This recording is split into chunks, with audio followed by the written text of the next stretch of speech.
This is a Reader's Digest version containing many of the interesting parts of the flat Earth theory. For those who have already started seeing things with new eyes, it will be mostly a recap, but there could be a few new angles you haven't looked at. For the rest of you who are new to this, the first question is invariably, is this a joke? Because it's a joke, right? And that's where we start, because it's one of our two basic childhood facts. 1 + 1 = 2, and the Earth is a globe. We're taught this before almost everything else, and that right there should give you a clue on how serious this secret is. But for those who have forgotten their history, here's the modified Men in Black version. For the first 4,000 years of our civilization, we believed that the Earth was a flattish disk, surrounded by a solid dome barrier called the firmament. All of the 5 major religions had their own version of this, and the churches enforced the belief.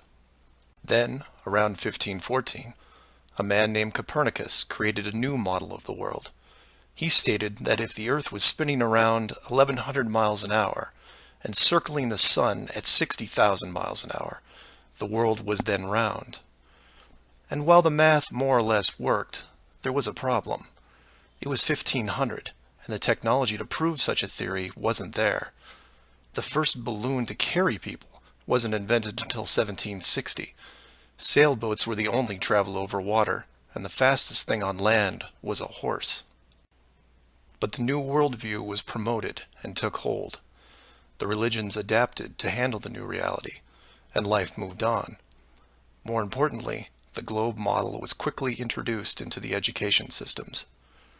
Over the next 500 years, the challenges to this model faded, to the point where the globe was accepted as universally as physical laws such as gravity. Read that again if you didn't absorb it.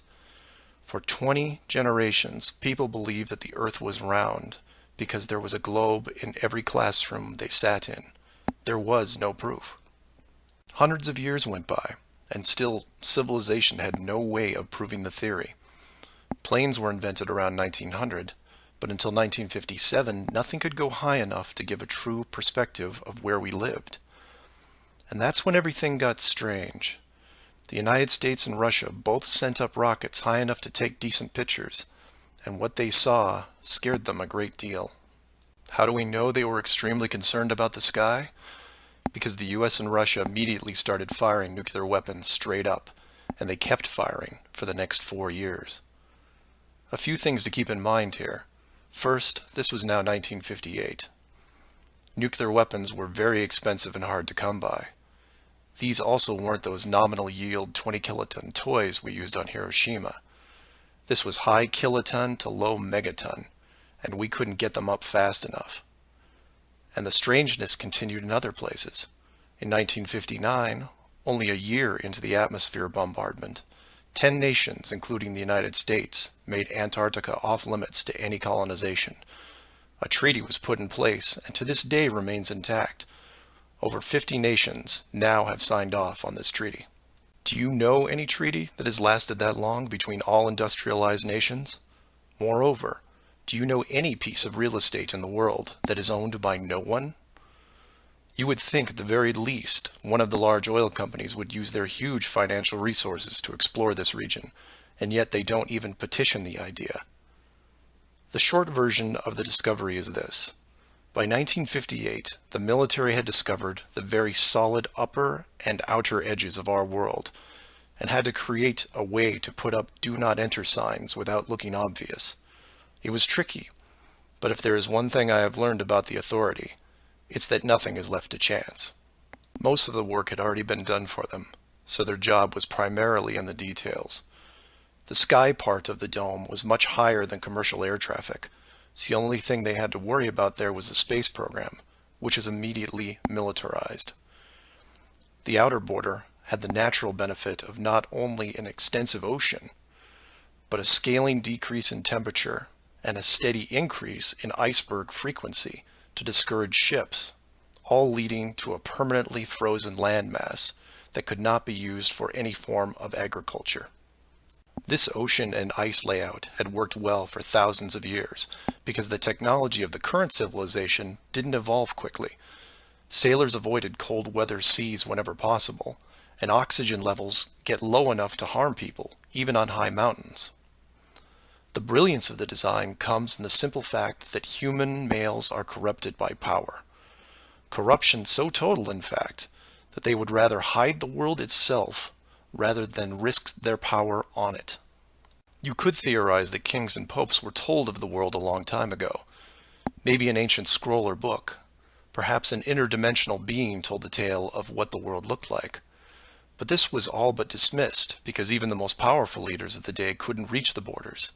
And if they couldn't, what chance did the general public have? It's one thing to be told of the giant impenetrable dome, but it's a whole different animal when you finally stand right next to it. Then the tough decisions have to be made. Do we keep the secret? And how far are we willing to go to keep the status quo? Once they decided to keep the secret, no expense was spared. The rapid progression of rocketry science had to be addressed quickly, and so the moon missions were created. Matt from the NASA channel was right in his thinking that you needed the moon mission event to stage a picture of the Earth from deep orbit, and that couldn't be more true. Establishing NASA as the frontrunner of space exploration also diverted people who would have otherwise created their own space companies for profit. The best engineers, technicians, and pilots were recruited to the NASA space program. Once there, they were compartmentalized on a need-to-know basis. The astronauts know of the deception and are sworn to secrecy under the penalty of whatever motivates them. Private space programs are discouraged, sabotaged, or absorbed into the NASA fold. Private sector spacecraft are just not going to be allowed for several reasons. The most obvious is the collision with the dome itself. The telemetry data from such a mission would show an impact failure at a certain altitude, and if repeated, would raise questions NASA just isn't prepared to answer. There are three perpetual questions about our world that can't be eliminated, but avoided at all costs. These are the questions you should ask yourself and others if this protective layer is going to be lifted. I'd like to preface this with a thank you to Max Malone, a conspiracy hardcore who has a knack for boiling down debates to a single paragraph whenever possible. It was he who said, after over 50 years and thousands of hours of space travel footage, both by NASA and other countries, there is no exterior shot where the astronaut completes the simple act of panning the camera 180 degrees, let alone a full 360-degree sweep. This has never happened on any moon mission, exterior space station, nothing, ever. Statistics will tell you that this would have already happened by accident years ago, but it hasn't, and it won't. This is because of the rule they cannot break, the same rule that applies to television set shows that never show the fourth wall. Why? Because there is no fourth wall. Number 2. When you search online for pictures of the Earth from space, 95% of what you will see is a collection of artificial composite shots. In 2000, when I did this search, there was exactly one picture by NASA showing the bottom part of Africa and Antarctica. Now that picture is hidden within hundreds of simulated images. There are HD cameras everywhere, and no one is taking a shot of the Earth, because you can't get enough altitude to do it. Number 3. The commercial air travel routes for the southern hemisphere are wrong. This is an easy thing you can check out in 60 seconds. Take a map reading of the distance between anywhere near Australia and anywhere in South America. It's a straight shot across the South Pacific. Now find your favorite travel site and try to get there non-stop. See what happens. The routes start turning ridiculous. I used to business travel for years, and I've never seen anything like it. It's the one thing in the general public world they can't hide, the actual distance between these two places. On a round world, the flight is easy, just a straight shot across an ocean. But on a flat world, it becomes the greatest distance between 2 points. There are no shortcuts, so they distract you with multiple connections and layovers. It's only blind luck that the United States was in the northern hemisphere. Otherwise, the increased traffic would have raised eyebrows by now. I know. I know. It's madness. It's lunacy. There are people who will tell you straight to your face that all the leaders of the world are lizards, and yet these people laugh out loud when you say the words flat earth. I was, and still am, a huge conspiracy guy. I literally ran out of new tin hat topics to research, and I still wouldn't look at this one without embarrassment. But every time I glanced at it, there was something unresolved. And once I saw the near perfection of the whole plan, I was hooked. Do your own homework. Ask the questions. Get past the possibility and see if you can move into an even bigger picture. Like who built the dome and why. That's where it starts to get really interesting and things start opening up. I know I said years ago that the greater good was something that should be preserved, that JFK, Pearl Harbor, and 9/11 were inevitable. I still believe it, and I understand the decisions. The globe illusion, however, has run its course over the last 500 years. It's time to start again. If that means we end up getting the attention of who or what created this place and force the reset of the world, is that such a bad thing? I've put some links in the description that you might want to check out, like the current map projections used by the USGS, the United Nations logo, the Flat Earth Society, high-altitude nuclear tests, the Antarctica Treaty, among others.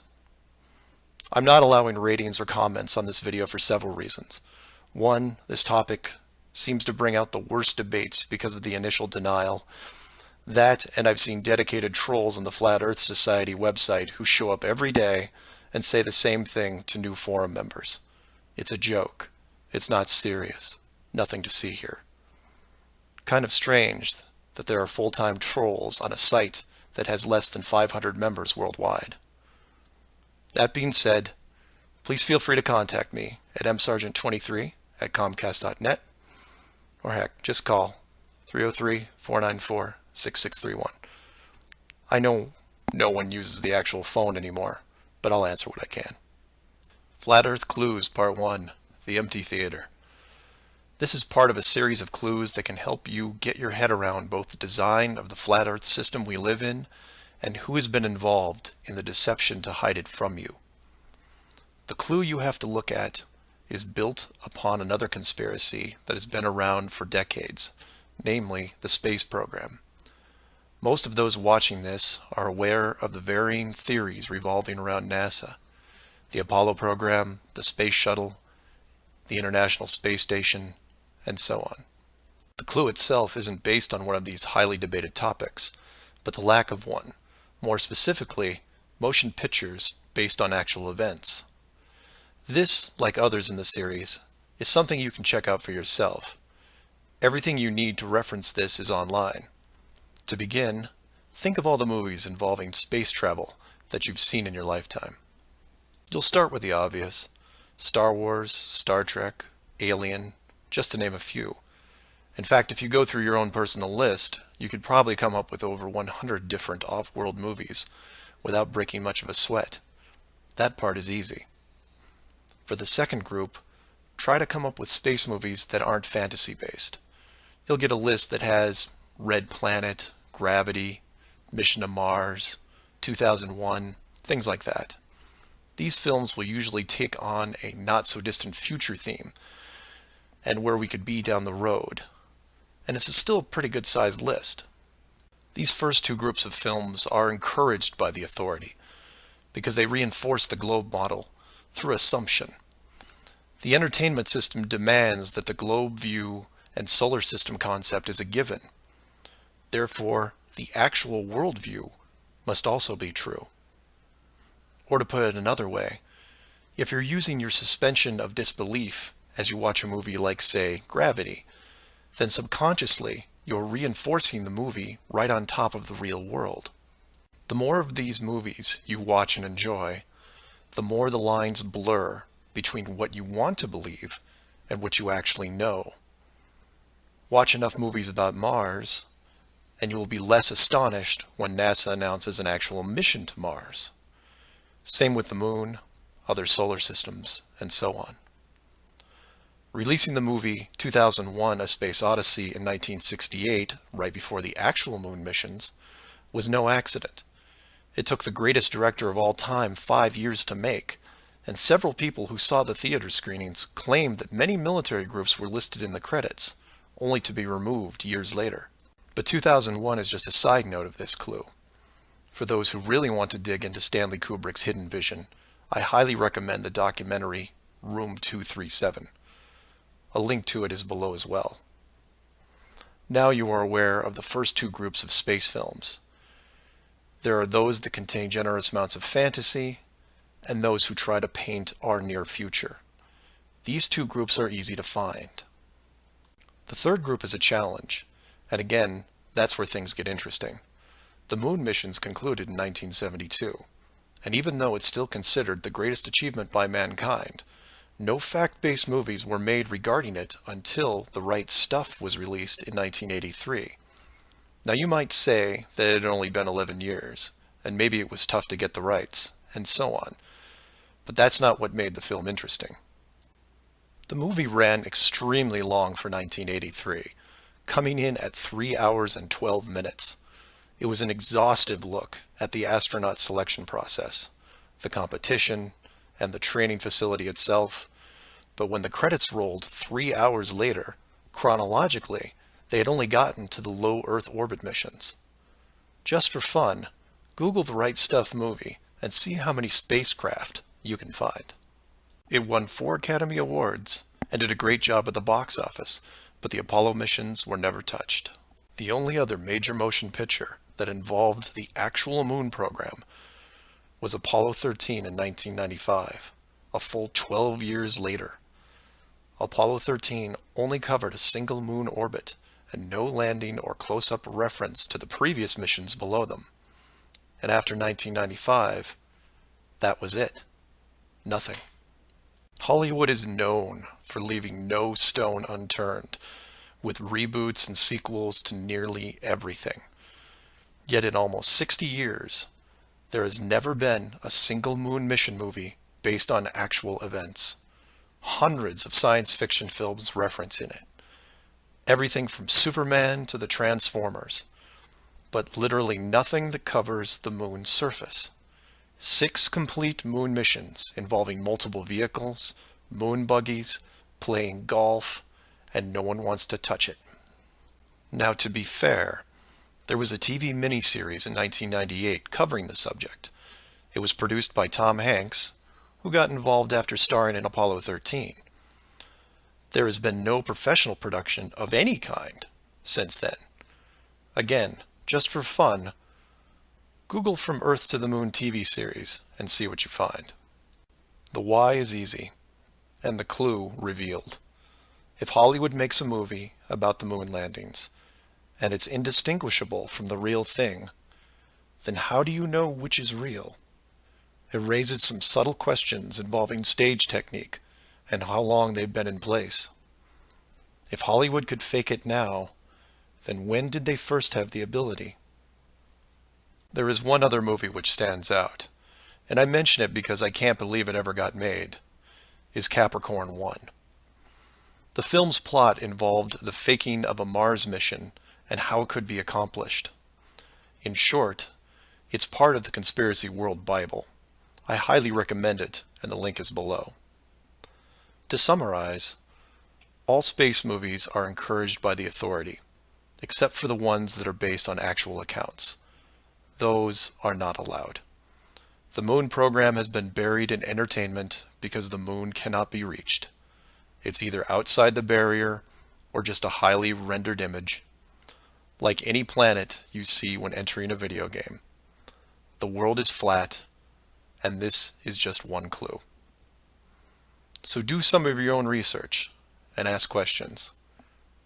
Please feel free to email me at msargent23@comcast.net or 303-494-6631.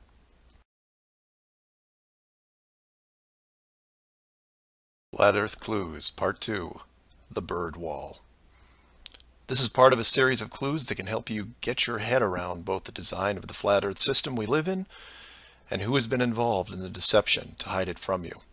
This clue revolves around one of the most remarkable men you may have never heard of, Richard E. Byrd, and his relationship with Antarctica and the secretive missions he carried out there until his dying day. Some of you have followed the legend of Richard Byrd through the hollow earth theory. We aren't going to be covering any hollow earth in this video, but instead focus on the man and his involvement with the South Pole. The Reader's Digest version of Richard Byrd is as follows. Born in 1888, he became an American naval officer who specialized in feats of exploration. He was a pioneering American aviator, Medal of Honor winner, polar explorer, aircraft navigator, expedition leader in the worst environments in the world, and the youngest admiral in the history of the Navy. In addition, his list of awards takes up several pages in Wikipedia, including 3 ticker tape parades in his honor. In short, he was Indiana Jones on steroids. Some people will say that Roy Chapman Andrews was the real Indiana Jones, and you might be right. But Richard Byrd beat Indy 6 days a week and twice on Sunday. I mention all his accolades to paint a picture of credibility and trust. The governments of the United States and the world trusted his judgment and leadership, and took advantage of every chance they had to put him in charge of special missions. The first large-scale mission was an expedition to Antarctica in 1928. This was noteworthy because even though he had just flown over the North Pole in 1926, all expeditions from 1928 on were focused on the South. The expedition lasted 2 years, and during it, at the age of 41, he was promoted to admiral. His second Antarctic expedition ran from 1933 to 1935, and his third from 39 to 40. While in Antarctica, he was also an advisor for other countries who had their own expeditions, including England, France, Germany, and building off previous countries' expeditions from Belgium, Japan, and Sweden. He then helped lead U.S. Navy fleet operations in World War II, was present during the Japanese surrender in 1945, but then something strange happened. He went back to Antarctica. Now, some of you aren't surprised because he'd been there since 1928, and I agree with you. It's the how that's interesting here. His fourth trip to Antarctica wasn't an expedition. It was a military operation called Operation High Jump. Commanding an entire aircraft carrier group that included 13 support ships, Admiral Byrd led 4,700 men to the South Pole, for reasons that are still shrouded to this day. Some say they were chasing the remaining Nazi fleet, even though Germany had surrendered a full year earlier. Others say there was a Nazi base established in Antarctica during the war, when Admiral Byrd was absent. None of these theories are important for this video. What we do know is that the U.S. had sent an excessively large military force to the ice, all under the guise of peaceful intentions. During this operation, Admiral Byrd told a Chile newspaper this: "The most important result of his observations and discoveries is the potential effect that they have in relation to the security of the United States. The fantastic speed in which the world is shrinking," recalled the Admiral, "is one of the most important lessons learned during his recent Antarctic exploration. I have to warn my compatriots that the time has ended when we were able to take refuge in our own isolation and rely on the certainty that the distances, the oceans, and the poles were a guarantee of safety." After the operation, Admiral Byrd toured the States and gave interviews, the most interesting of which is a national television show in 1954 called The Long Island's Chronoscope. A horrible name, but a decent show. I've added a segment of it at the end of this video and linked it in the description. During this television interview, he first spoke of an area beyond the South Pole as large as the United States, which no one had set foot on yet. He then went on to say that there would probably be expeditions year after year because the U.S. government had really become interested. The interviewers then probed as to why the interest in the South, when any perceived military threat from Russia, keep in mind this was 1954, would be from the North. He went on to say that it was the most valuable and important place in the world for science. It involved the future of the nation, an untouched reservoir of untapped resources, including coal, oil, minerals, and uranium. He added that at the time of the interview, there were 7 nations currently engaged in Antarctica, including Russia, Australia, Argentina, Chile, and New Zealand. During the interview, the Admiral talked about planning the next military mission to Antarctica. It was called Operation Deep Freeze and ran from 1955 to 1956. The mission was completed, and he supposedly returned home. Now this is where you come in and say, so what? And normally I'd agree with you, except for what happened next. Nothing happened next. The missions just suddenly stopped, and that was it. No other expeditions, military or otherwise, were conducted on the continent, ever. Then a treaty was put in place banning any country from doing basically anything. The end. And if you're wondering what you're missing, it's this. Admiral Byrd goes on television, says that this massive body of land, most of which sits on a plateau 2 miles high, is rich with every resource you could ever want, energy rich, pristine, with no indigenous population or plant life, and every country that has sent teams is ready to carve it up like a big turkey. Not to mention, there's an expanse of land larger than the United States they haven't even looked at yet. And out of the blue, everyone just calls the whole thing off? There are no environmentalists in 1959. This is land of diner food and 20-cent gas. I'm calling total BS on this one. The dollar value of the initial resources find would have fueled armies of greedy companies. So what happened? They found the edge, that's what. And the last thing they were going to do was let unsupervised companies near it, regardless of the money.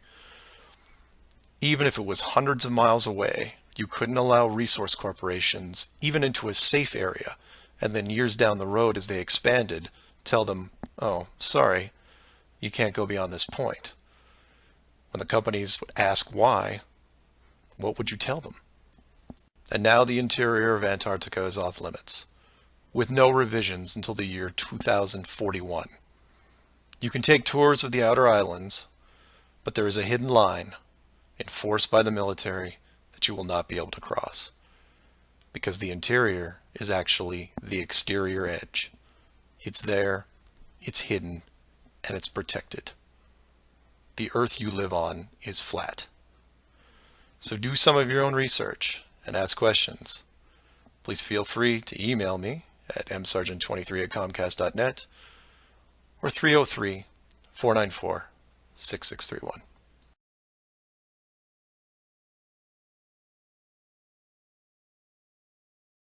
Our very distinguished guest for this evening is Admiral Richard E. Byrd. The North Pole used to be a no man's land, but these are the days when, by buying a ticket on a commercial airliner, you can fly across the North Pole and drink a cocktail at the same time. You know, only 60 or more years ago, about 35 years ago, our guest tonight found out whether there was any land north of the North American continent. He made that first discovery flight, and I must say that Admiral Byrd, our guest tonight, is not only our greatest living explorer, but he's been an inspiration to countless Americans. Admiral Byrd, you've been to both the North Pole and the South Pole. Is there any unexplored land left on this Earth that might appeal to adventurous young Americans? Yes, there is. And not up around the North Pole, because it's getting crowded up there now, because they find out it's really usable, not only to live in, but militarily. But strangely enough, there's left in the world today an area as big as the United States that's never been seen by a human being. And that's beyond the pole on the other side of the South Pole from Middle America. And I think it's quite astonishing that there should be an area as big as that unexplored. This is a tremendous So challenge. there's a lot of adventure left down at the bottom of the world. Admiral, an expedition to which I believe you're the advisor is now en route. What is that expedition doing? Well, that's the icebreaker Atka, and it's a reconnaissance expedition. It's going down to the South Pole area to make certain observations and to look for some bases. They will be back in April, and they will report back and upon the information we get from that undertaking, we will base the bigger expedition that's to follow. Is that very definitely planned, or is that... That is being planned right now.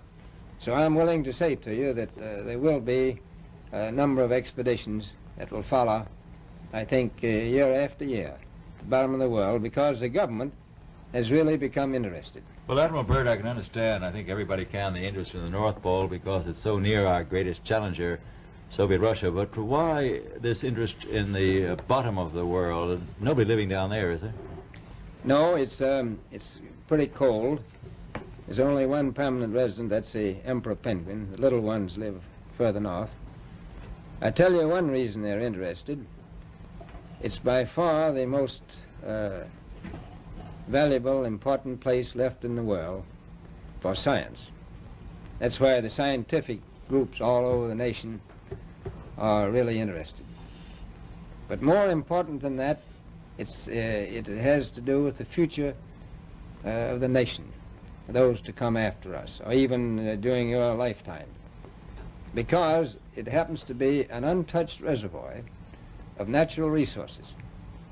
And you know, as the world shrinks with an ever-increasing acceleration, far-flung places once useless, like we thought the North Pole was, and no man's land, become very useful. The bottom of the world will be important, not only to us, but to our allies.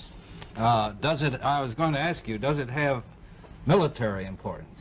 It has some, and as the world shrinks, it will continue to shrink with an ever-increasing acceleration, thus bringing these places closer.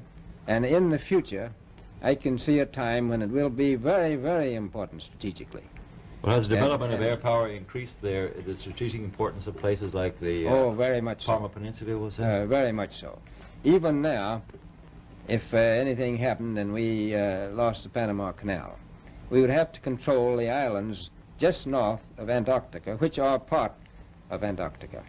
Then between there and Cape... Admiral, you speak of the resources of Antarctica. What are they? What are the natural resources there? Well, we've found enough of coal within 180 miles of the South Pole in a great ridge of mountains. It's not covered with snow, enough to supply the whole world for quite a while. Well, that's the coal. Now, there's evidence of many other minerals. We are pretty sure there's oil. Now, that coal shows the bottom of the world. Now, by far the coldest spot in the world. Where that coal is gets 100 below zero in the winter. well, It was once tropical. So we think there's oil there, and there's evidence, probably uranium there. is it any secret? Is there uranium there? That would be the only thing that would be practical to actually go after, I suppose. Everything else would be economically unfeasible, wouldn't it? Well, as we recklessly expend our resources, the time will come when we'll have to go after that stuff down there. Well, you know, I avoided what you said about uranium. I'm not sure about that. I don't want to have the world fight over the Antarctic. And Robert, is there a competition among other nations to try to get information about Antarctica and possibly to secure some of these resources? Well, yes. There are now 7 nations very much interested. Russia is interested tremendously.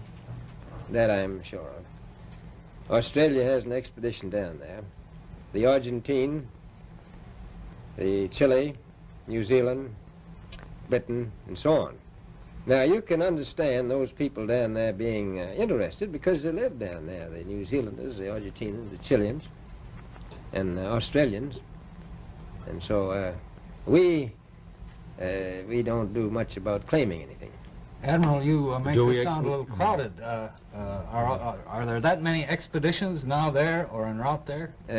Well, you know, as I said, it's the most peaceful place in the world, but I don't think it will be for long because of this intense interest on the part of other nations and this nation. Flat Earth Clues, Part 3, The Map Makers. This is part of a series of clues that can help you get your head around both the design of the flat Earth system we live in and who has been involved in the deception to hide it from you. This clue looks into the USGS, otherwise known as the Map Makers of the World, and a few surprising things that they and others have in common with the flat Earth idea. All the reference links are provided in the description below, and I encourage you to check them out. For those of you outside of the United States, USGS stands for United States Geological Survey, a scientific branch of the U.S. government. Formed in 1879, and with the help of the ever-expanding American Empire, they quickly became the premier map makers of the known world. Currently, they have around 9,000 employees and an annual budget of over $1 billion a year. They also have extensive science departments covering biology, geography, geology, hydrology, and many programs tied to them. Their motto since the 1990s has been "Science for a Changing World," and I'm going to show you how true that really is. What does this large, really boring government group have to do with the flat Earth? To understand that, you have to look into their origins, which is in geography.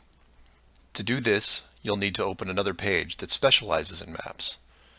The maps you see in this video are from Wikipedia, but there are others you can reference as well. The wiki list of map projections isn't much to look at as a whole, although there are a number of interesting takes on the world view. Not only do they have just about every perspective when it comes to the land we live on, but some detailed information on where the map originated, including name type, the origin or creator, and the year the map perspective was proposed. Now, some of these will be very familiar, especially the ones that you would see on your classroom wall. There are a number of variations here, but the one that has been debated on recently would be this one, the Gauls-Peters, which accurately shows the size difference between the continents, the most obvious clue being that the white continent of Greenland is actually tiny compared to Africa. But I digress. If you keep going down through all the different shapes, you'll get into circular maps, but only one of these is a top-down perspective that shows the continents in the center, surrounded by an unbroken ring of ice. In Wiki, it's called the azimuthal equidistant, and just to make it easier, I'm going to abbreviate and call it AE for short. Why is this map so interesting? Well, if you're looking at the Wiki page, you'll spot a few reasons.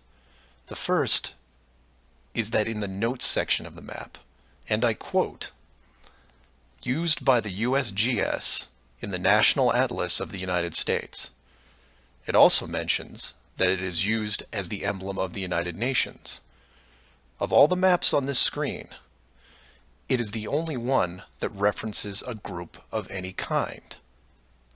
And if you keep this page open and navigate over to the Flat Earth section of Wiki, you'll notice towards the bottom of the page a similar map. I've referenced it here, and you can tell quite easily it's identical, but not referenced or linked as the AE model. To make things even more strange, we go back to the USGS model, and you see that it was first proposed 1,000 years ago, and you may think, well, that's a bad link. So you compare it with the person who proposed it, and you get this guy, Al-Biruni. Who was Al-Biruni? Well, he lived around 1,000 years ago and was considered one of the greatest scholars of his era, schooled in multiple sciences. Have you ever heard of him? I hadn't. Maybe it's multiple bad references in Wiki. Well, no, because NASA knows who he is and named this moon crater after him. So why is the USGS using a version of the world map designed by a 1,000-year-old Persian scientist? Because it's correct. That's why. So to be clear, let's compare them again. The United Nations flag, the USGS official map of the Earth, and the Flat Earth model. All identical, but one isn't recognized and instead ridiculed as an outdated look at the world. And this is one of those political quandaries that the authority gets stuck in. The short version is this. The government is on the same page as the flat Earth, but they can't admit it, even in confidence. We know the Earth isn't flat, they say, but it really is. We know you use the same map as we do, but ours is just an image. And anyone who says differently is obviously crazy. It makes you wonder how long the USGS has been using that model as an official reference. The United Nations started using it for their logos in 1945, and then made some final adjustments in 1947. And the UN flag also raises a few questions, like, why isn't Antarctica represented on the map? Is it supposed to be assumed in the outer circle, or perhaps the spiky olive branches on the outside? They don't mention it anywhere online. And this is what I like to focus on: the gaps, the holes in the plot, the unanswered questions. The USGS using the same map as the flat Earth, but not saying why, not recognizing it, or that you can't link the very same image from the Flat Earth Wiki back to the actual AE definition of the projection. The authority figured out in the 1950s all of the borders of our enclosed world, and have done a great job hiding it over the decades. But the world's a complex place, and there are clues out there just lying around. I think it's time you saw some of them. So do some of your own research and ask questions. Please feel free to email me at msargent23@comcast.net or 303-494-6631. Flat Earth Clues, Part 4, Shell Beach. This is part of a series of clues that can help you get your head around both the design of the flat Earth system we live in and who has been involved in the deception to hide it from you. This clue covers the near-perfect design of the flat Earth model and will break down some of the logic behind the decisions made. It sounds like a big task, and it is, but to start, let's look at something small, like this little guy. Take an ordinary mouse and put it into a glass cage. It doesn't have to be a mouse. It could be a snake, a lizard, an insect. It makes little difference for this exercise. People identify with mice because they're used to seeing them in lab experiments. Mice also don't have any sinister connotations. They're seen as relatively innocent and benign, the perfect test subject, as it were. I have yet to meet anyone who has a bias against the lab mouse. So the mouse goes into the box for the first time, and the reaction is always the same. It explores its surroundings, and more importantly, tests the barrier around it, probing for exits or potential exits. The mouse inspects every inch of its new glass home, and at some point settles into the acceptance that the walls are indeed solid and that it may be there for a while. Every so often, it will repeat the process, again checking the boundaries of the cage, just in case something has changed. What it doesn't do is act like it would in the wild, because it realizes that it's in a form of captivity. The glass box doesn't even remotely resemble its natural environment. You could put this box in the middle of a forest and the mouse may feel slightly better about its situation, but it still knows that it's been trapped against its will, and will settle into a non-native lifestyle. You could take all the other small animals that could be substituted for a mouse, the snake, the lizard, the insect. It makes no difference. The result will invariably be the same. Repeated probing for escape routes, then acceptance. Take the same animal and now put it into the middle of a 100-mile square wildlife preserve, surrounded on all sides by a similar type of glass enclosure. The creature doesn't even bother to rush the size of the preserve and start testing the boundaries, mostly because it's out of visual range. It could be days or even weeks before it even encounters a single fence. The animal's routine is spent doing what it normally would do. It eats, it sleeps, it breeds. It does everything that it would naturally do in the wild. If one day the animal approaches the fence, there might be some curiosity, but any anxiety is quickly resolved by just turning around and heading back into the vast expanse from which it came. The fence does not pose a potential problem for the animals in the preserve because it is so small compared to the expanse they live in, and dwelling on it doesn't hold any interest. We're assuming here that the fence is high enough to discourage flying creatures as well, deep enough to stop burrowing classes, and if you want, reaches the floor of any nearby bodies of water, stopping any clever aquatic types. The point here is that all creatures great and small inside a giant wildlife preserve, when encountering the fence, wouldn't care. They would all, in their own way, just shrug and move on with their lives. However, if you take a human, male or female, regardless of education or nurturing, and put them in the exact same wildlife sanctuary, the response would be quite different.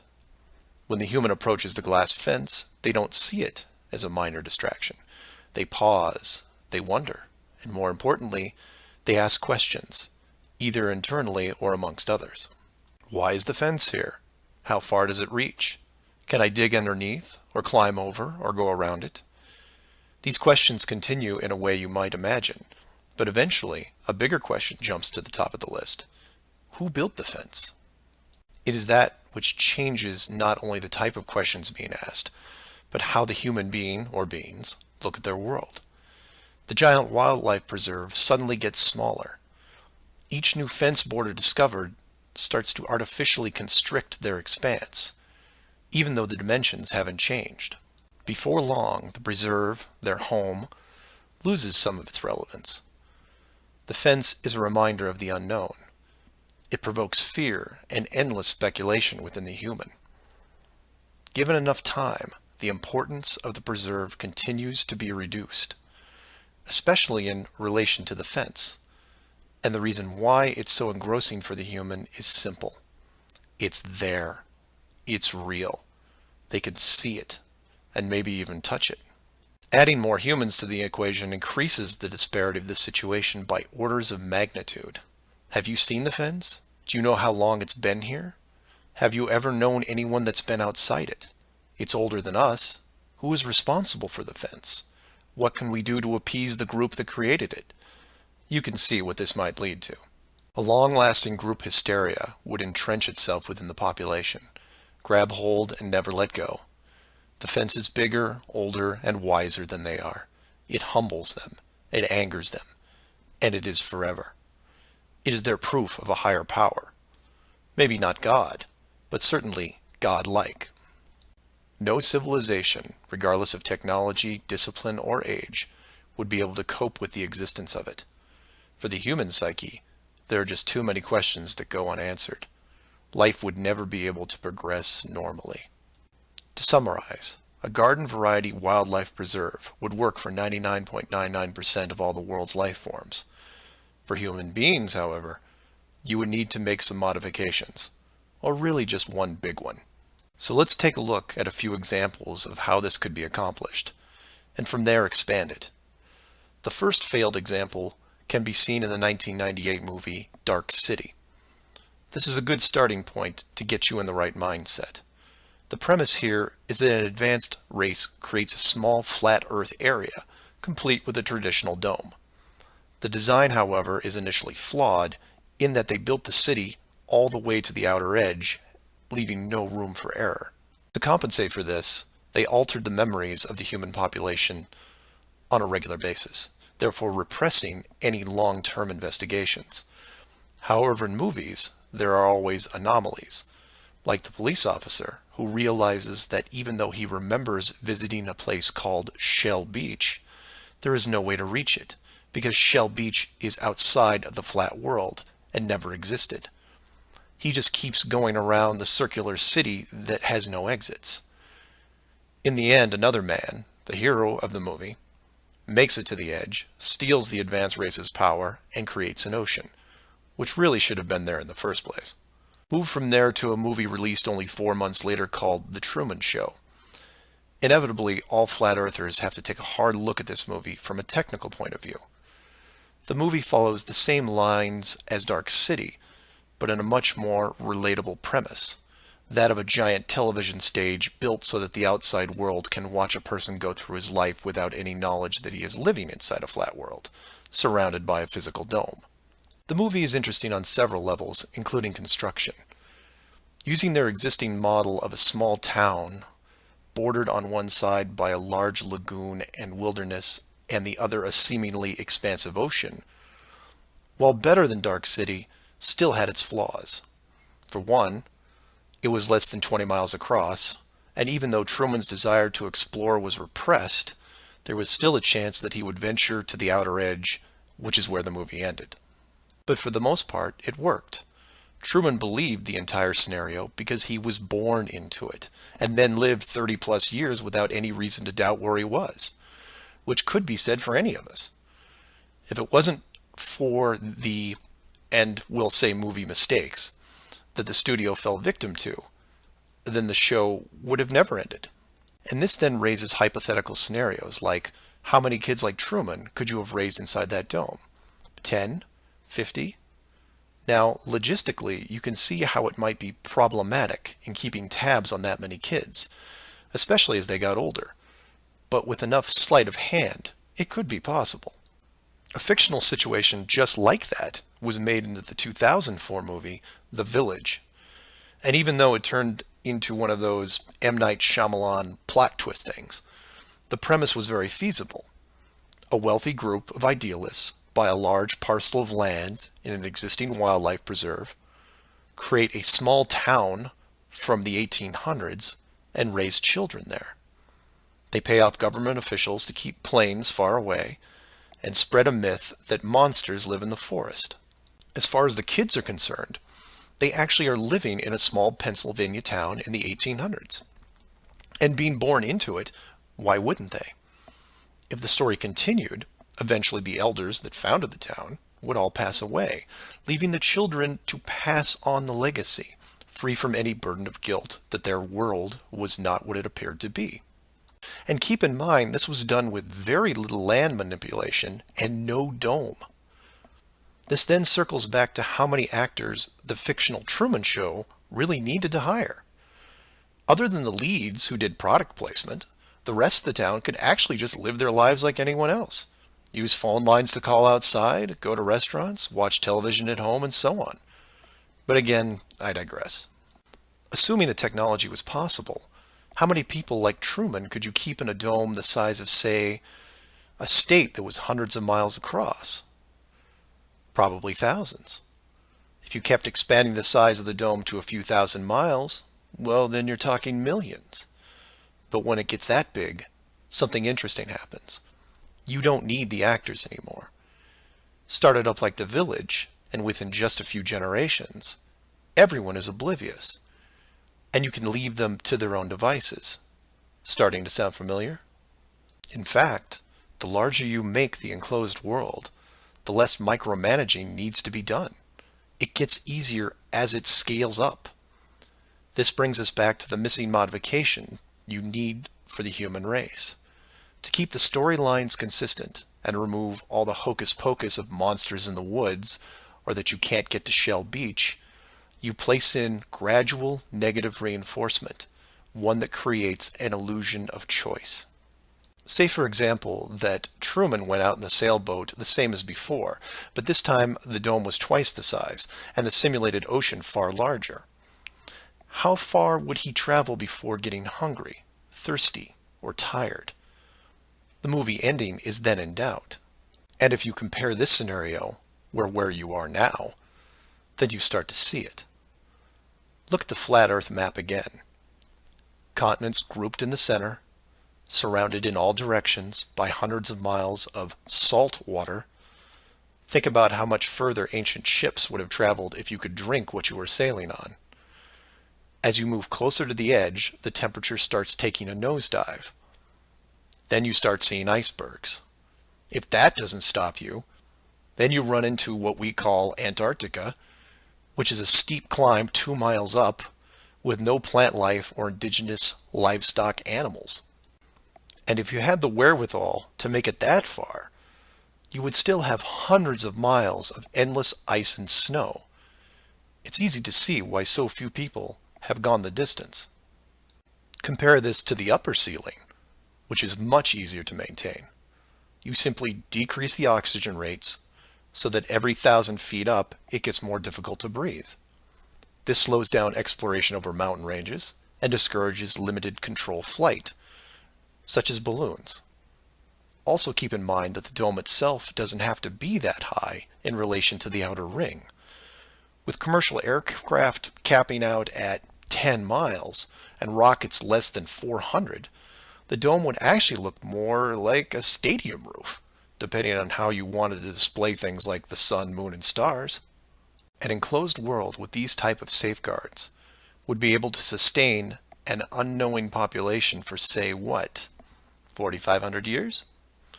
Then you could artificially introduce a globe model into the scientific community before the civilization technology reaches a point that could lead to discovery. And 500 years later, here we are. A civilization inside an amazing structure, doing what we would naturally do, while the authority stands by the gate and fears the consequences if we ever found out for ourselves. So do some of your own research and ask questions.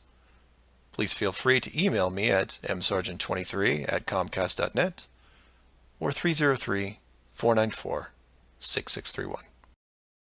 Flat Earth Clues Part 5, The Status Quo.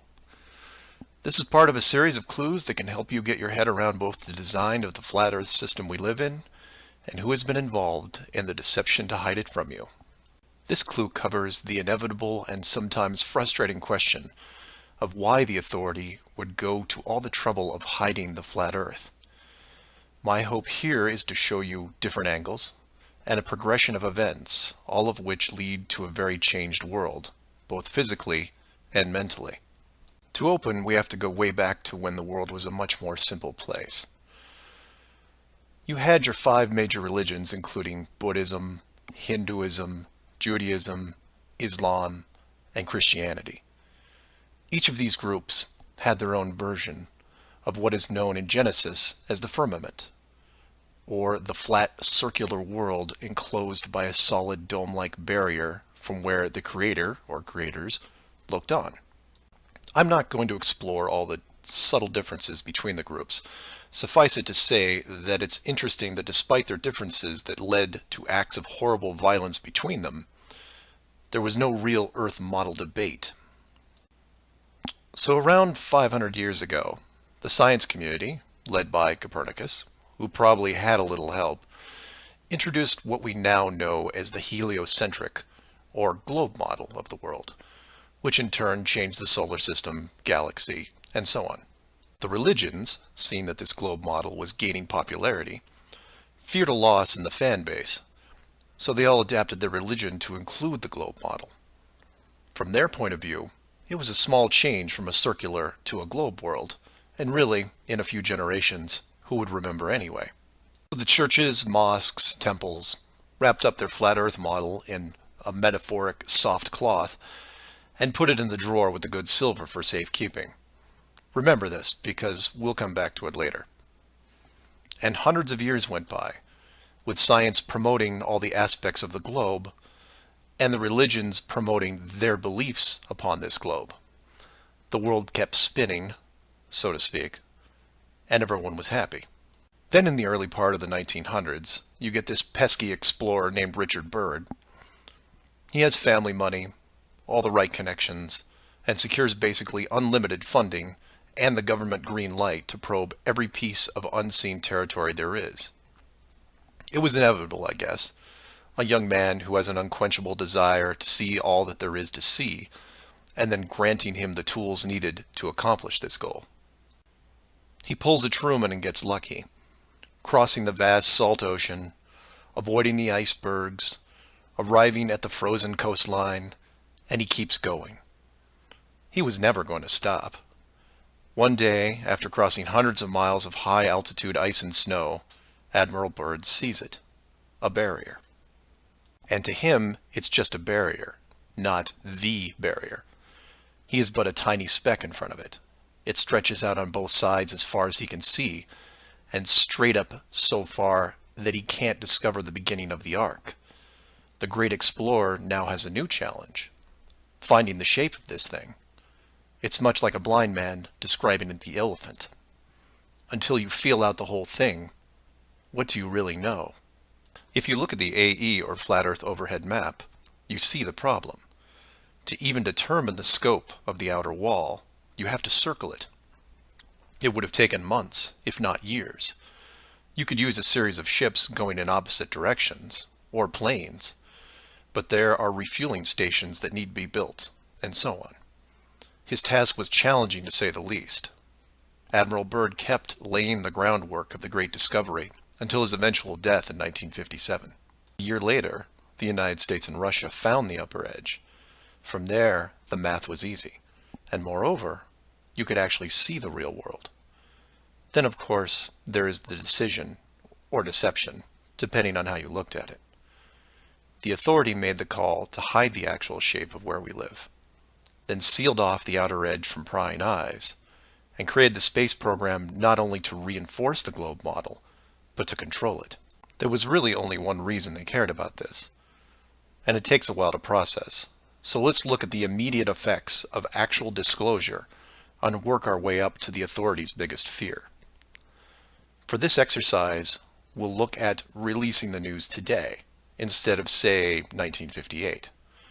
While 1958 would have been easier, it's much more relevant and entertaining to explain it in modern terms.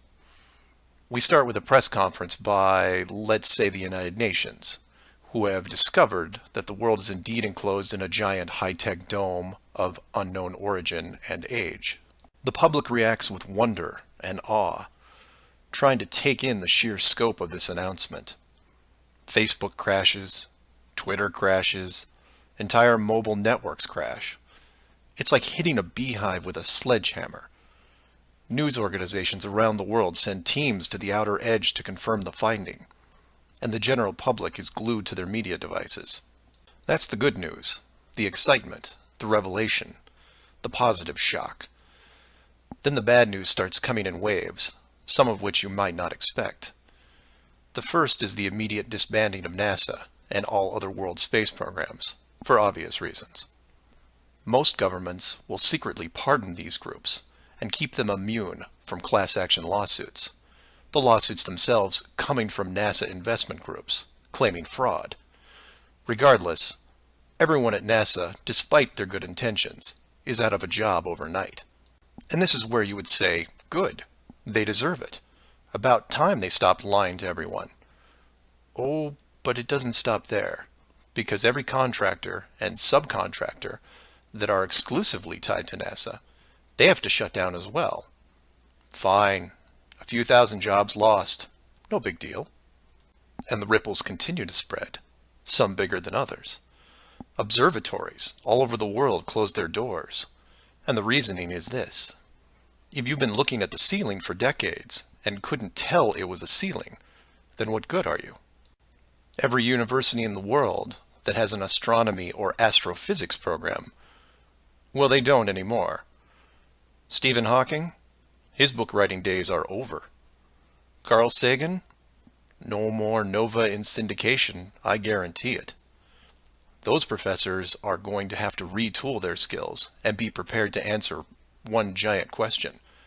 How did you not see it? Weren't there clues? People start finger pointing, and it will continue for years.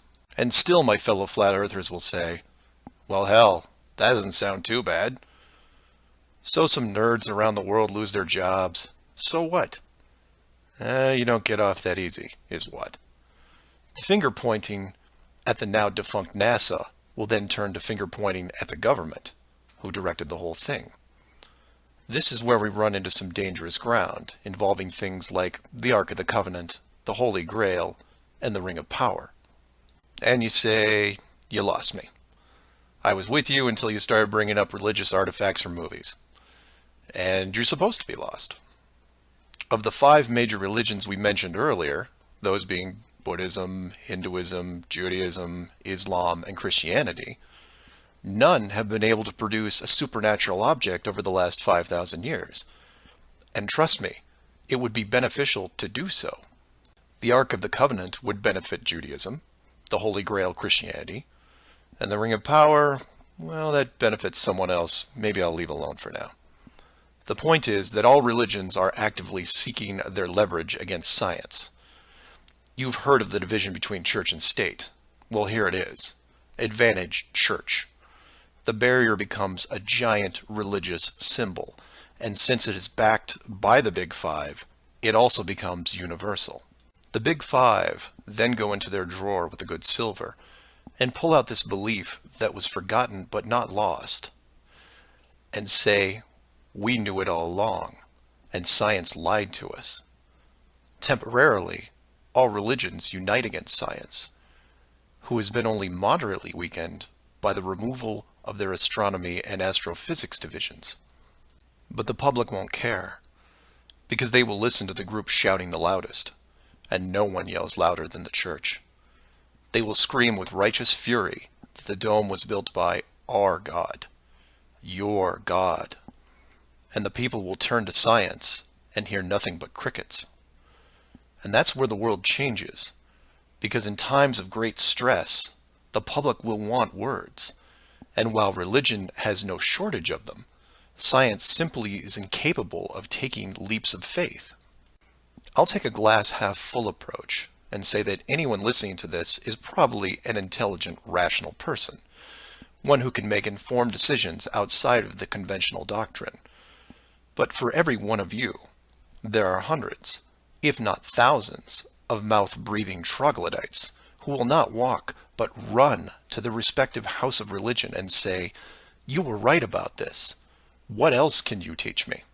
This is what fills the current authority with pause. The unknown response to that question. Will religion take the high road and work with what remains of science to discover the truth? It's possible, I suppose. It's also possible that religion will combine this technologically advanced society with a revitalized and aggressive doctrine that then transforms daily life into something that makes the book 1984 seem like a Saturday morning cartoon show. I'm hoping that mankind will prove me wrong, but so far, that isn't the case.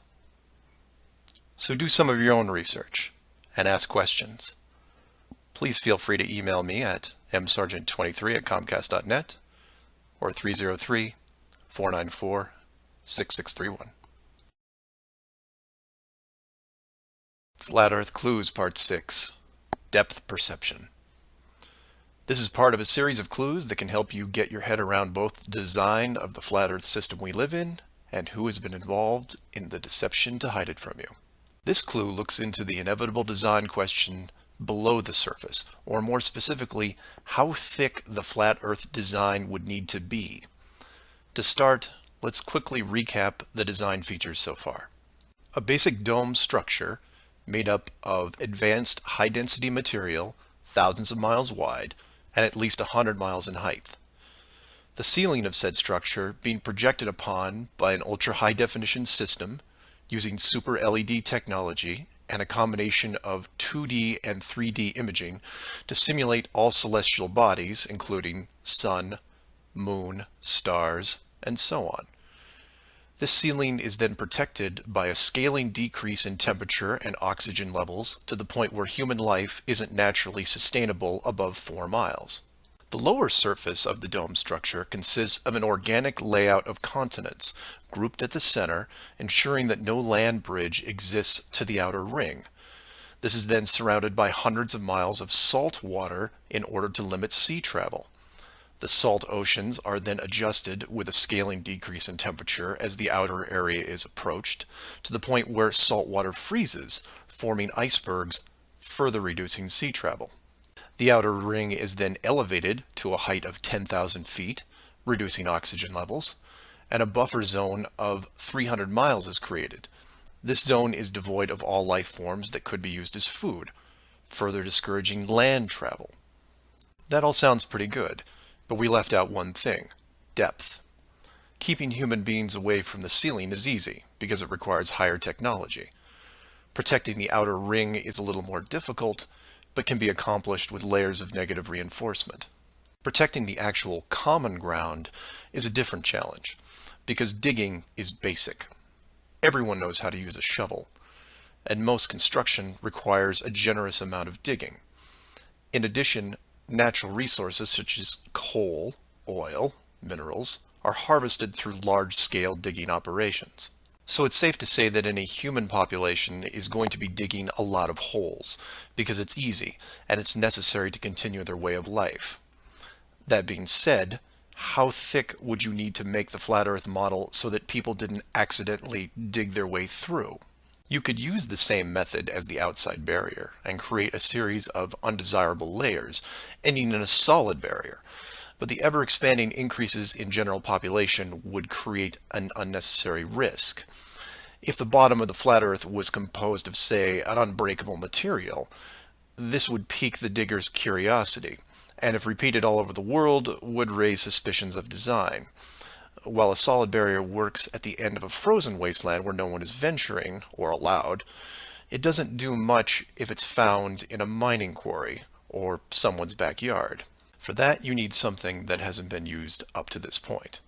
A scaling increase in temperature, all the way to an ignition flashpoint and then beyond. Now you will jump in and say, well, of course, we all know that there is molten rock below the surface. We see it in volcanoes and, well, volcanoes. Yes, you do. And we've all seen the cross-section diagram of the globe Earth, which shows ever brighter bands of molten structure and so on, which is why I included the wiki link in the description that covers the official view of the Earth's structure. And I quote, "Scientific understanding of the internal structure of the Earth is based on observations of rock in outcrop, samples brought to the surface from greater depths by volcanoes, analysis of seismic waves, measurements of gravitational and magnetic fields, and experiments with crystals at pressure and temperatures characteristic of the Earth's deep interior." In short, they have no clue on what's below them. None.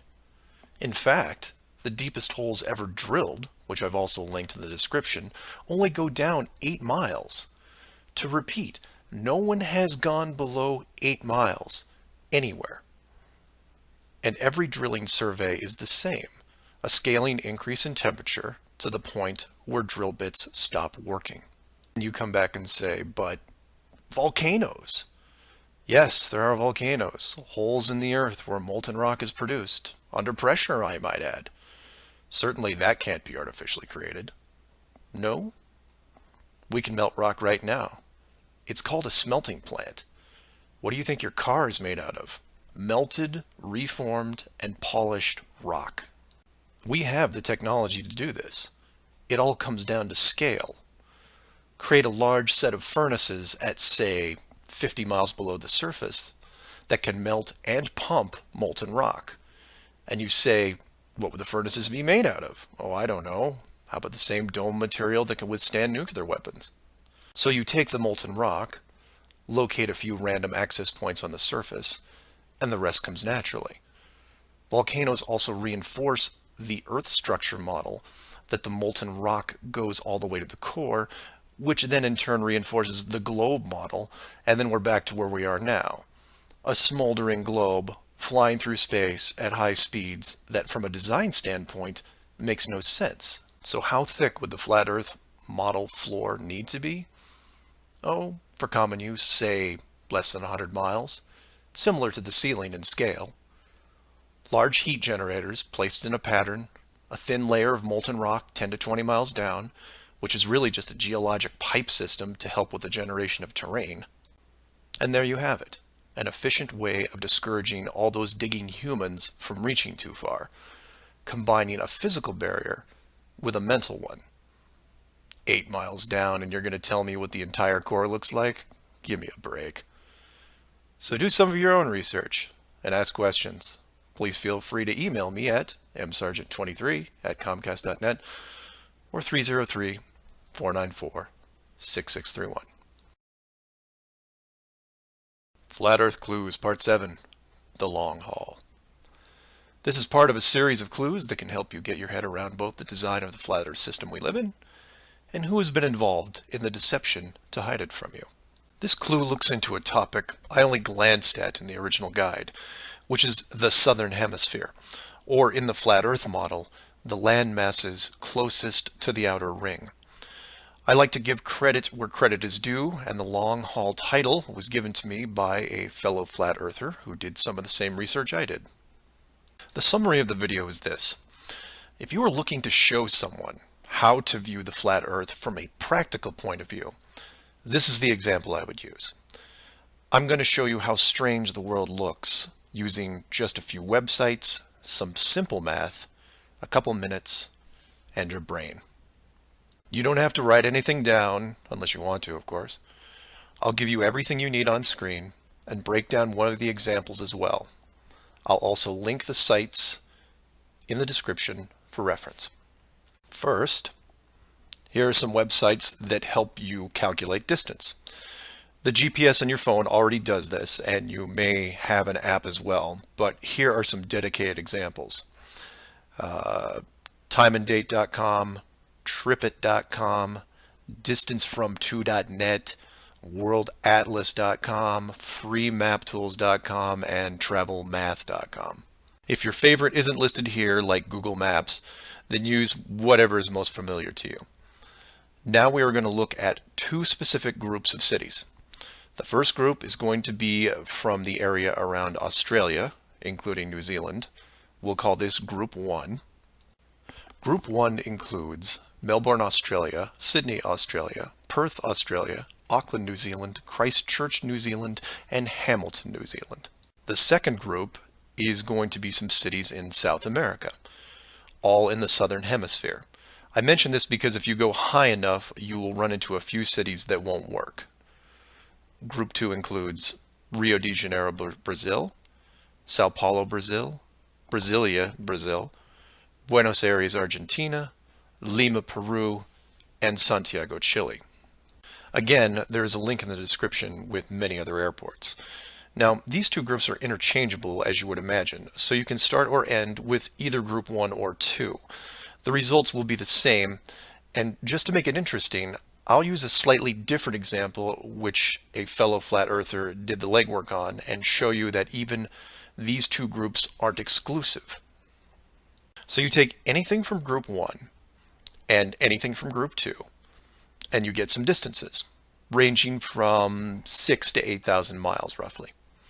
That's all I want you to do here is get that part in your head, noticing that the route is bent because they have to account for the curvature of the Earth. All these directions are what you would expect, a straight shot over the South Pacific Ocean.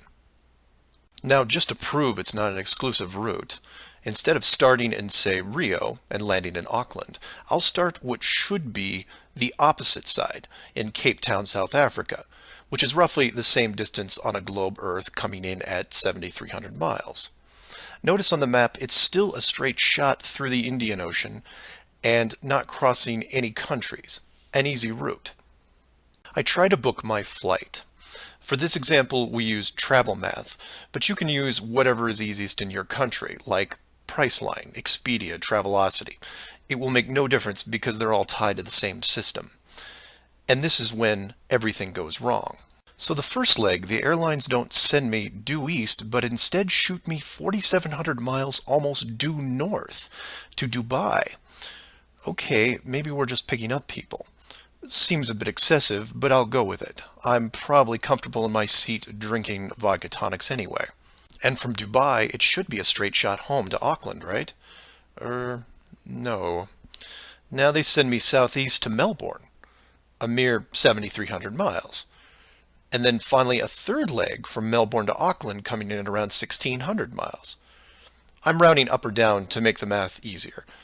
Regardless, the total miles for this flight is almost double what should be expected, coming in at 13,600 miles. In addition, the trip took me 37 hours. How long should it have taken? Well, in a 777, about 12. Now this is where you come in and say, well, it's probably an isolated incident, or some strange connection thing. You know how the airlines are. Oh no, my friends. We can do this all day. This roulette table is rigged, and there is no way to get a fair game. The first part of the clue is the utter lack of non-stop flights from anywhere in this hemisphere, which is why I gave you multiple cities in each group. And here's the plot hole for you. Flying from international cities like Sydney, Rio, Santiago, or anywhere else close by, you can't get a single non-stop flight, no matter how much money you pay. I tried to do this for an entire night, and it was like playing an online casino game, one that I was losing most of the time. The connections kept coming in like spam windows. Start in Christchurch, go to Auckland. Start in Auckland, go to Sydney. Start in Sydney, go to Dubai or Los Angeles or somewhere else that makes no sense. Some of these connections took the trip over 50 hours to complete. Go ahead, try it yourself. You may find one nonstop. But even then, the strangeness doesn't end there, because the speed is wrong. For reference, I included an optimum cruising speed guide from a commercial pilots forum that lists all the international aircraft used in these routes. A 777, the current state-of-the-art flagship plane, designed for maximum fuel efficiency, has a cruising speed of 640 miles an hour. 7,400 miles comes in at around 12 hours. Try to find this route. It doesn't exist. It can't. The closest I came was a one-connection flight with a 3-hour layover. The total flight time was 20 hours. 20 take away 3 is 17. Not 12. And this might work if the plane was doing, say, 430 miles an hour. But it's not. In fact, the slowest cruising speed I found was an older Airbus just around 593. But this is all just numbers, right? It is until you pull up the flat Earth map and look at the farthest 2 points, which just coincidentally are anywhere in Australia and most of South America.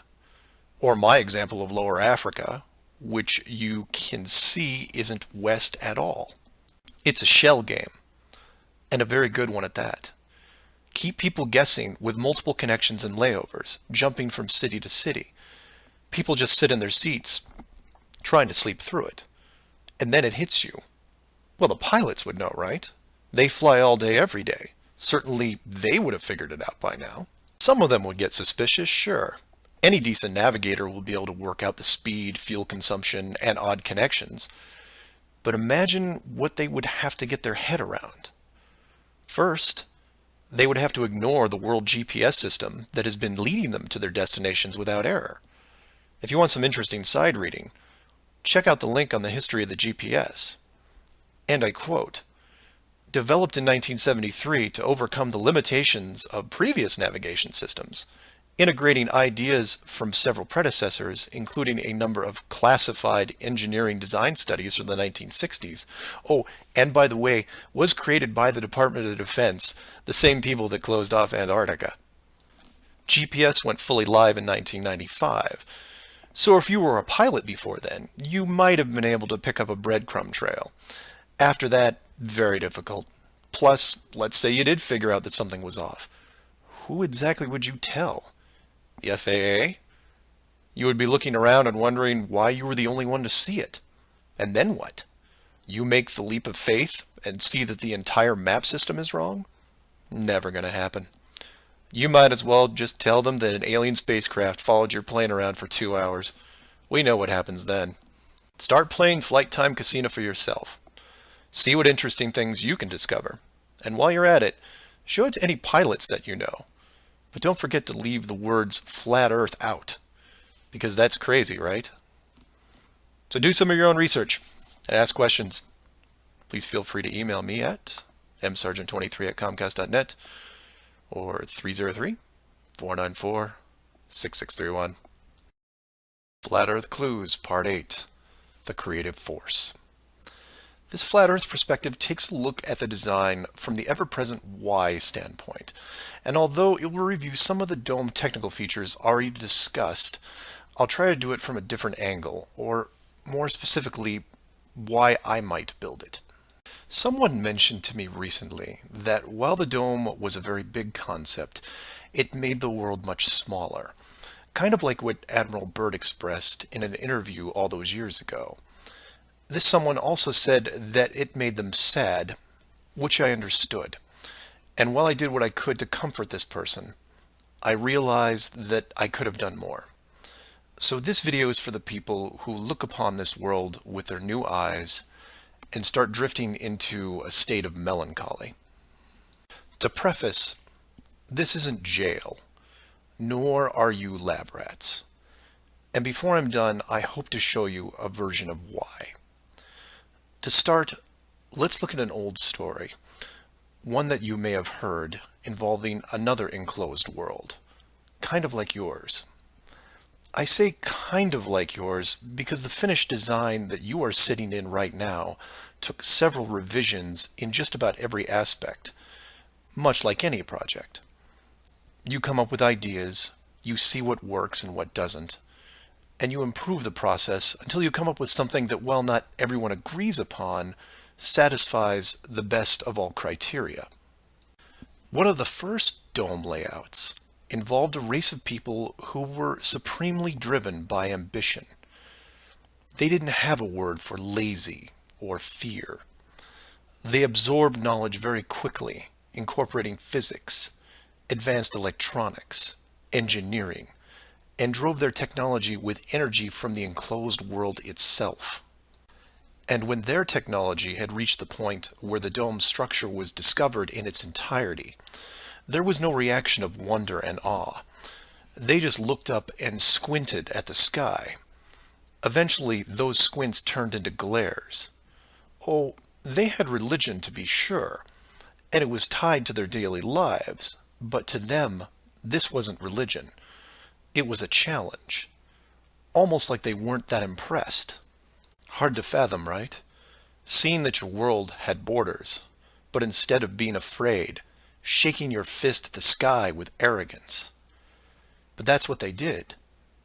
So much confidence and might that when they found out where they really were, a new priority was created. At first, they dedicated broadcast channels to calling the dome builders out, demanding answers, and ran them day and night. At the end of each cycle, the words kept repeating, "We know." But arrogance ebbs at patience, and their demands were met with silence, which was taken as blatant dismissal. This fueled their ambition even more. The people withdrew all their efforts from breaching the outer barrier and formed a new plan. If the creators were not going to submit, then they would build a bridge and meet them at the gates. So a building was designed. But to call it a building was to call the pyramids a sand castle. It was the greatest structure ever conceived, at least to them. It was to be over 30 miles wide and hundreds of miles high, enough to reach the dome ceiling itself, where they would meet the builders face to face. They abandoned nature completely and pushed aside ecologic systems to accomplish their goal. They cannibalized entire mountain ranges, which they used to admire and love, to acquire the raw material for the awesome structure. The work crews built with flawless precision, and it was obvious that it was going to succeed. A bridge to the edge of the sky itself. The work would only pause long enough for the mighty armies below to look up and yell, "We come for you," so loudly that on a clear day you could actually feel the dome shake. And the creators, faced with their first great challenge, decided to start again. And the people were changed, their language fragmented so that the builders couldn't continue. The tower was dismantled, their technology removed and forgotten, and the people scattered. A new group was introduced to the dome, divided in every way imaginable, so that unity was next to impossible, and everything slowed down. Languages evolved and devolved into other dialects, and the languages produced text, which produced different forms of culture, and some amazing things began to happen, the most important of which was the arts. The dome builders saw the artistic pool develop into several distinct forms. Everything drawn in any medium on a flat surface. Everything molded that took on a three-dimensional shape. Everything that produced music. All things that make up the human form and motion. And all the written works. Pictures, sculptures, music, dance, literature, the arts. Driven by passion, it is the very essence of what is good in humanity. Once this was recognized, all dome methods put in place were to cultivate and enhance this process.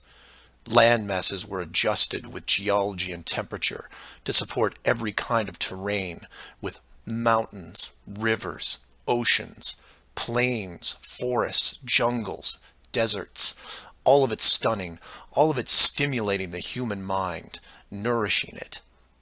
And the modifications continued with seemingly endless shades of weather.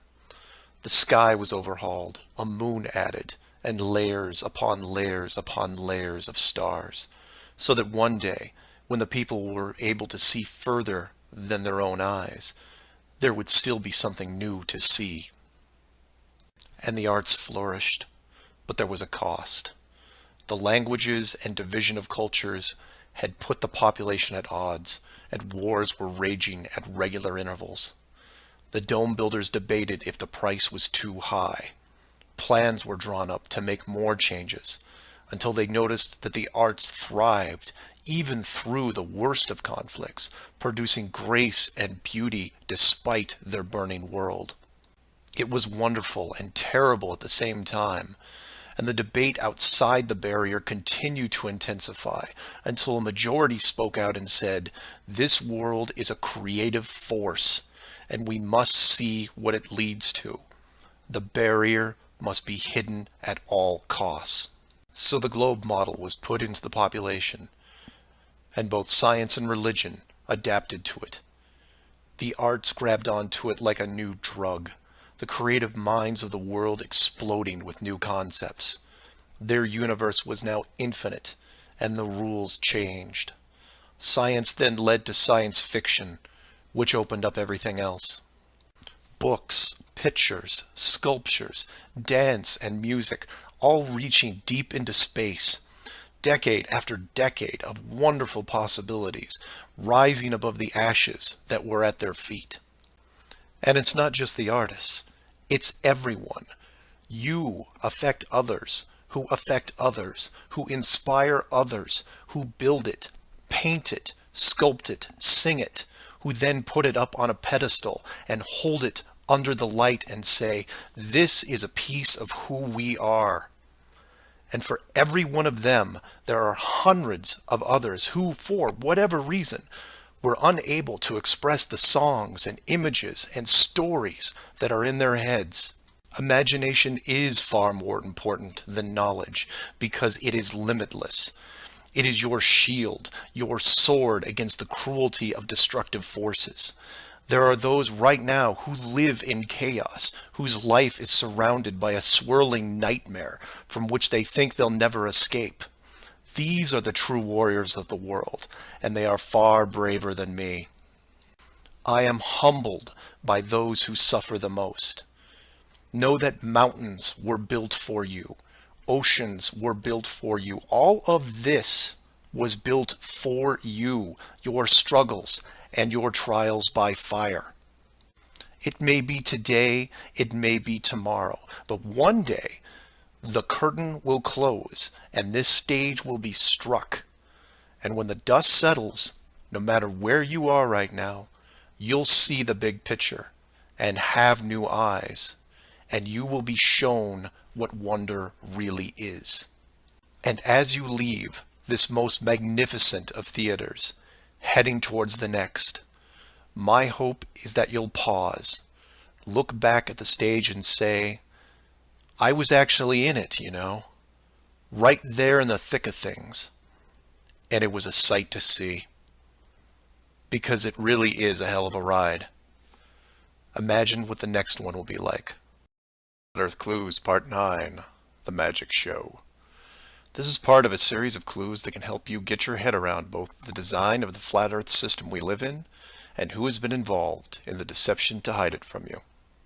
This flat Earth perspective initially started out as a problem-solving exercise that was going to be built into Clue 7, otherwise known as the Long Haul. But after some research and a little patience, it has evolved into something that warranted its own section, and is a perfect example of good things come to those who wait.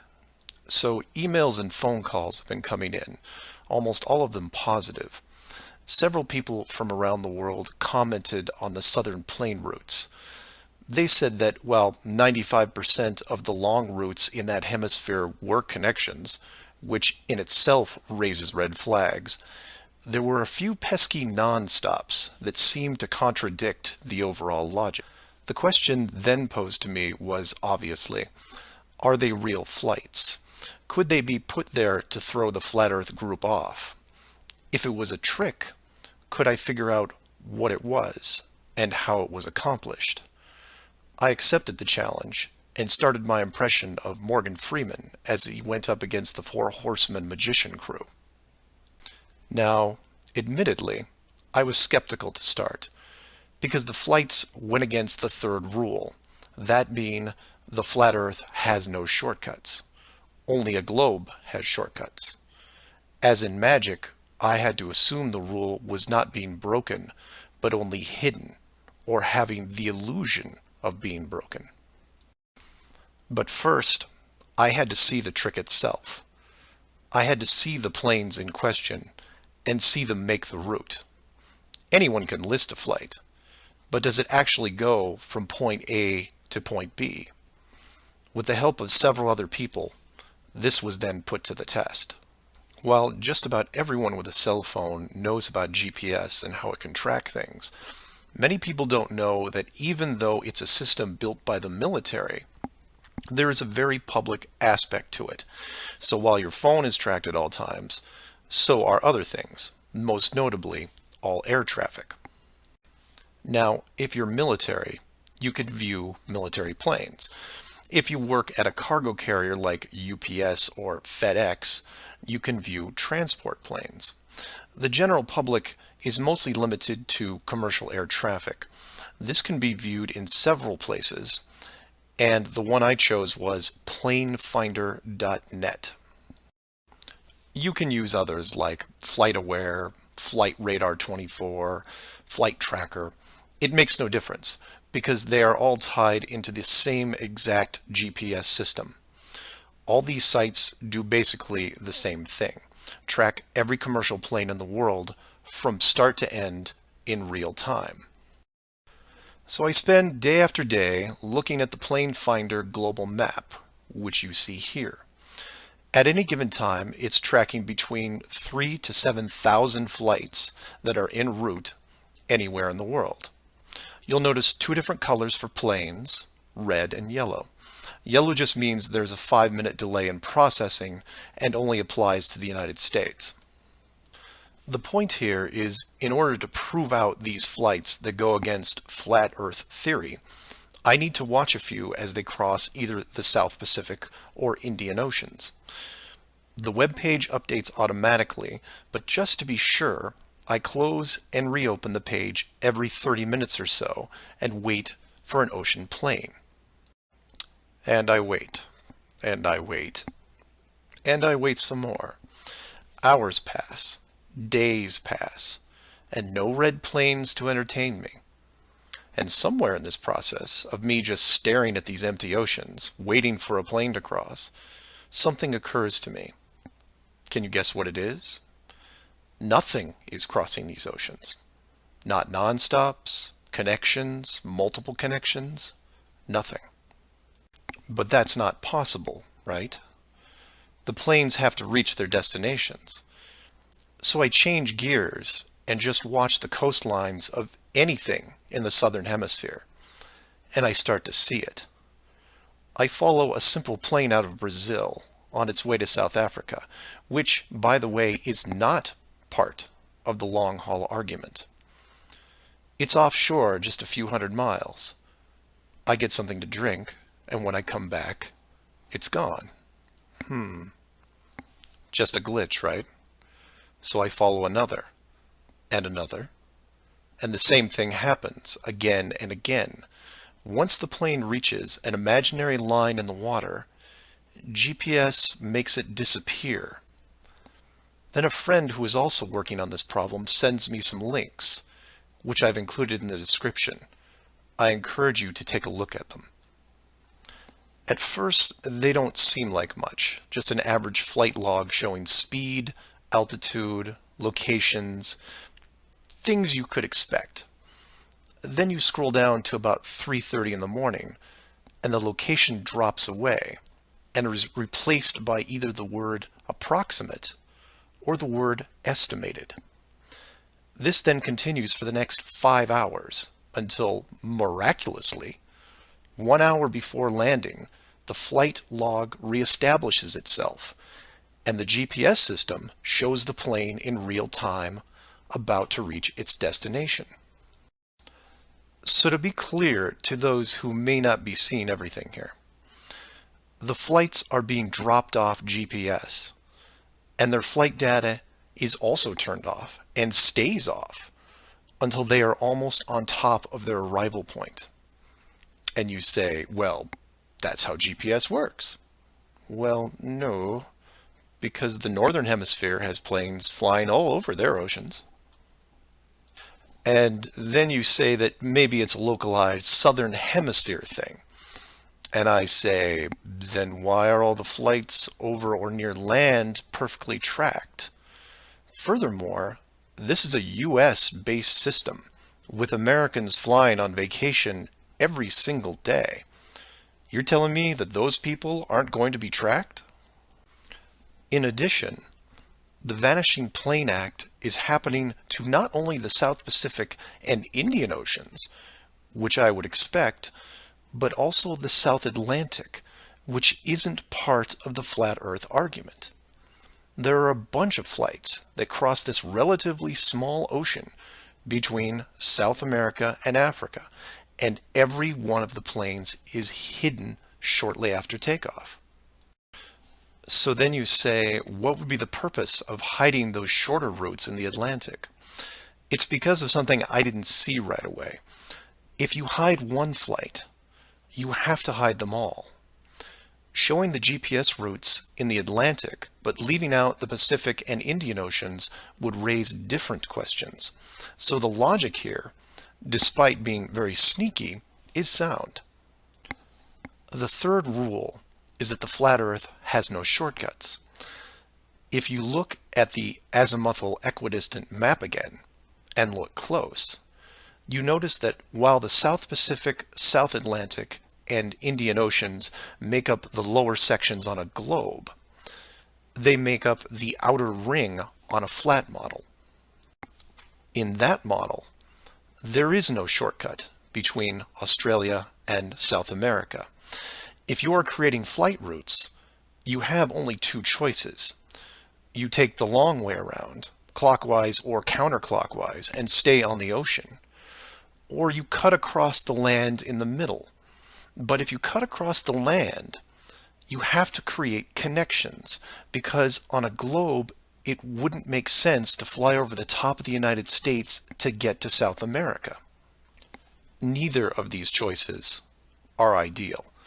So the authority came up with a compromise.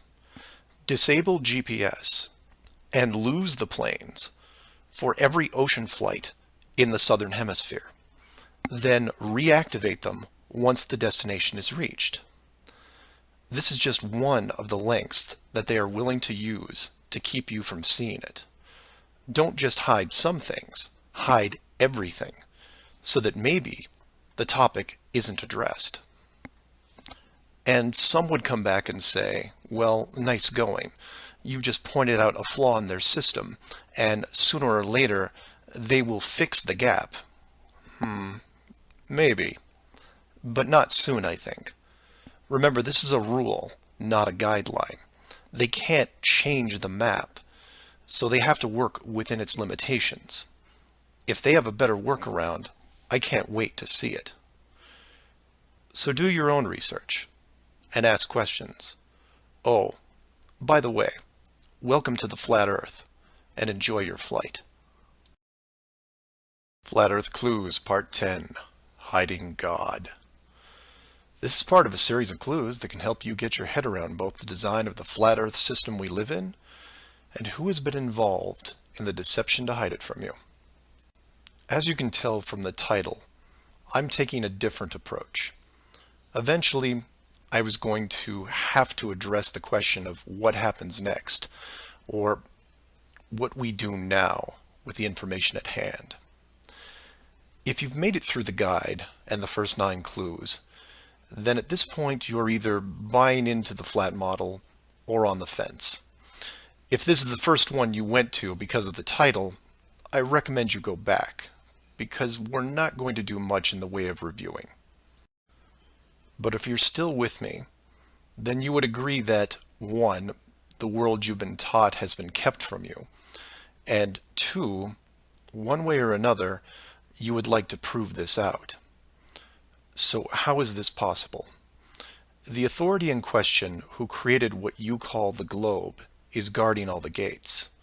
They protect the sky, the outer edge, and most importantly, the education system that shows us at an early age what they want us to see. Nobody listening to this has their own spaceship or advanced rocket program. Nobody actually owns a long-distance icebreaker. And while some of you may have a private plane, I wouldn't recommend testing a military barrier that technically doesn't exist. But then again, you have to remember that this is not the story of David and Goliath. The hidden world was never going to be sustainable forever. As a civilization evolves, the tools the authority uses as a method of control become more vulnerable. I've learned many things about systems over the years, and one thing that I find most interesting is as layers of strength increase, the higher the chance that they can be used to your advantage. But maybe I'm talking in riddles. I should be boiling it down to what can be done by showing you what's being hidden, what's important, and how it can be spread to others without looking like a crazy person. To be clear, and I can't stress this enough, do not start conversations with the word flat earth. Think of it like Fight Club. The first rule of Flat Club is that you do not talk about Flat Club. Before you started waking up and watching all these things, you were like me. You laughed and mocked everything that was flat earth. You may have learned faster than others, but the knee-jerk reaction by 99% of the people was created the day they sat down in a classroom and stared at the globe. Look at the videos, not just mine, but others who are putting forward some great arguments, and ask the questions that people can relate to. I'm going to introduce 3 very important questions that you can use, each with a statement that precedes it, and each statement is a motivation for a different group of people. If you don't fall into one of these 3 groups, then I guarantee you know people that do. The first statement is this: you are being hidden. What do I mean by that? Well, this goes back to Clue 7 and Clue 9, which talk about the flights in the Southern Hemisphere. If you are flying a plane over the Southern Hemisphere, your flight is not being tracked. How can this be used to find out the truth? It's simple, it's quick, and it costs no money. No matter what country you live in, send a quick note to your local, state, or federal representative and ask them this question: why are citizens of our country flying over oceans without the safety net of the GPS system? And remind them that GPS stands for global, not partial. Without GPS, anything could happen to your plane and no one knows where you are. And while you're at it, remind them that the GPS system was built by the United States Department of Defense, who never does anything small. The system that is in effect now has what appears to be huge, deliberate gaps in the Southern Hemisphere only. Do not mention flat Earth. Just voice your concern about the safety of you, your loved ones, and your fellow citizens.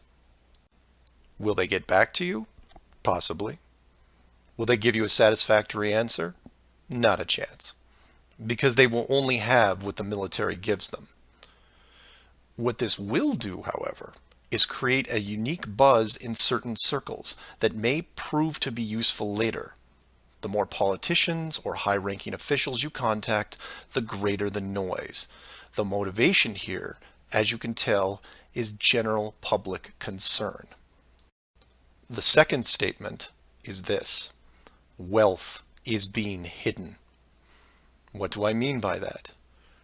Goes back to Clue 2 and every other mention regarding Antarctica. In 1954, it was announced on national television that the continent was just millions of miles of rich energy resources. And by 1959, it was sealed off like Area 51. How can this be used to find out the truth? By contacting anyone you know in either the petroleum, natural gas, or mineral industry.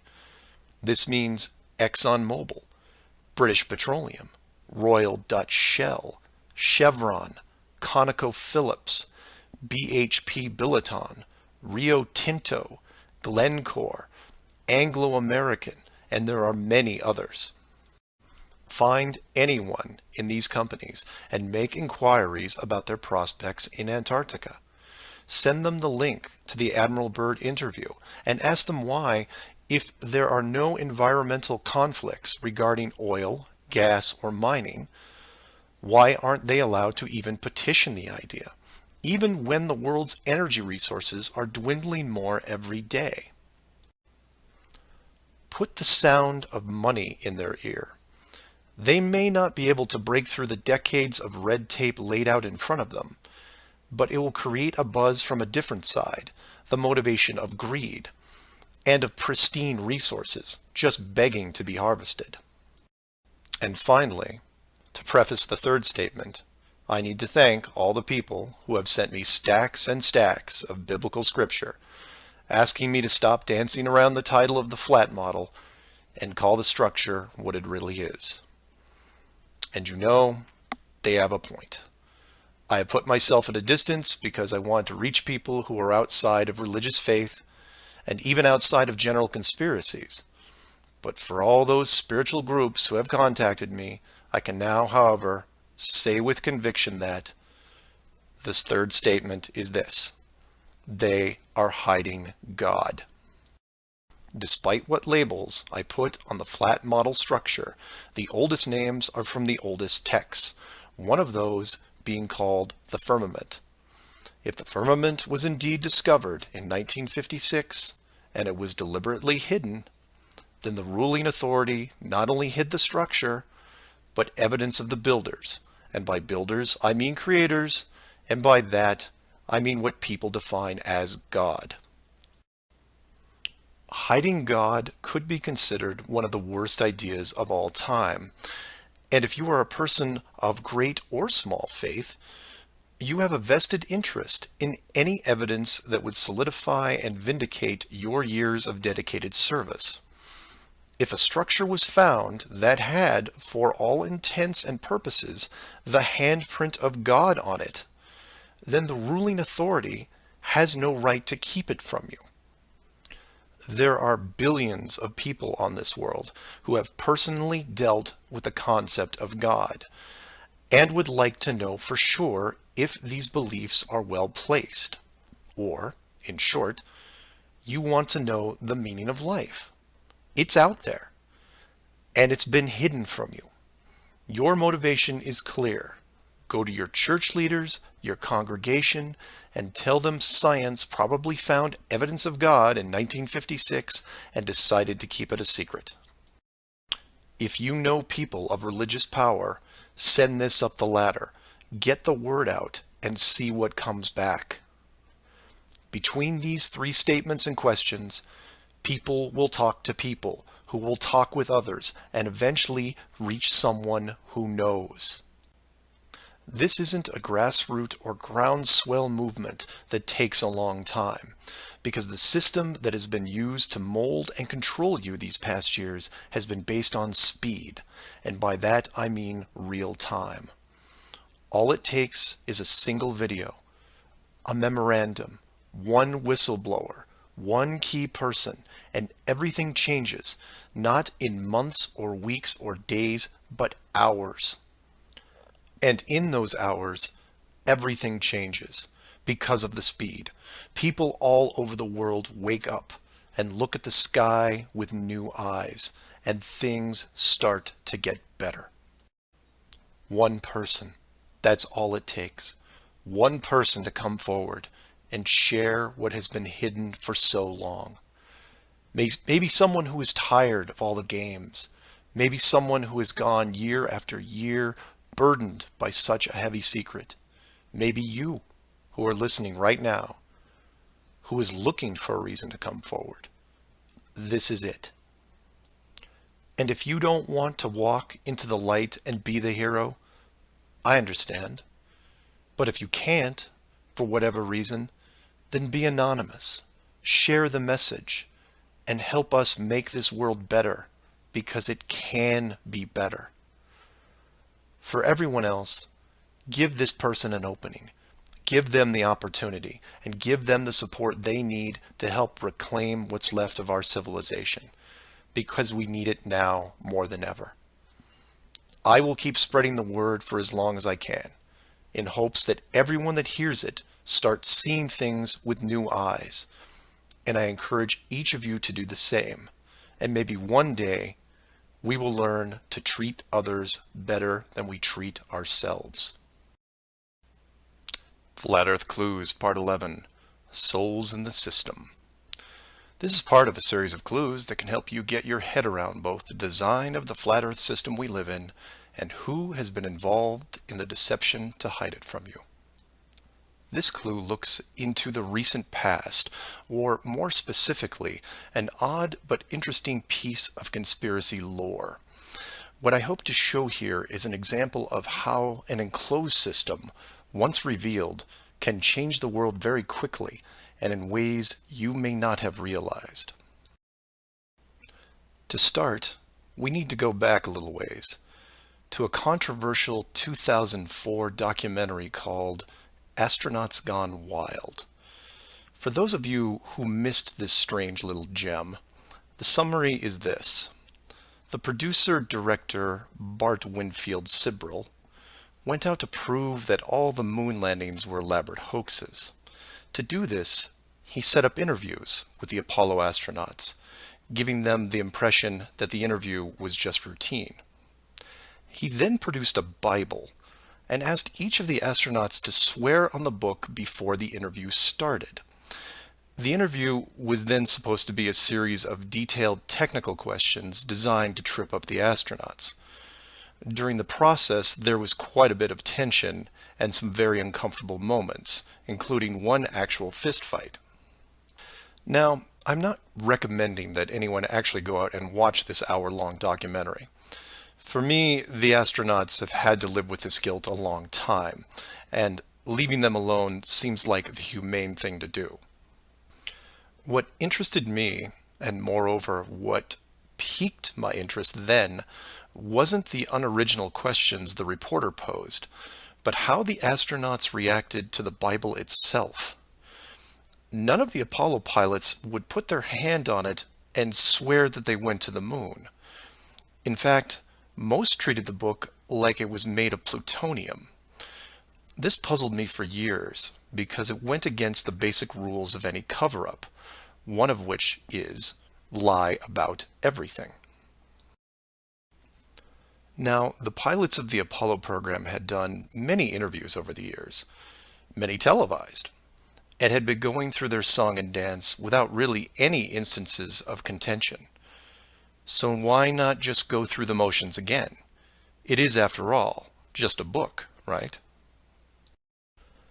People lie under oath all the time. It's called perjury, and every country has an extensive system of laws and punishments to deal with it. These punishments don't seem to stop the people from committing perjury, and you can read about it almost every day.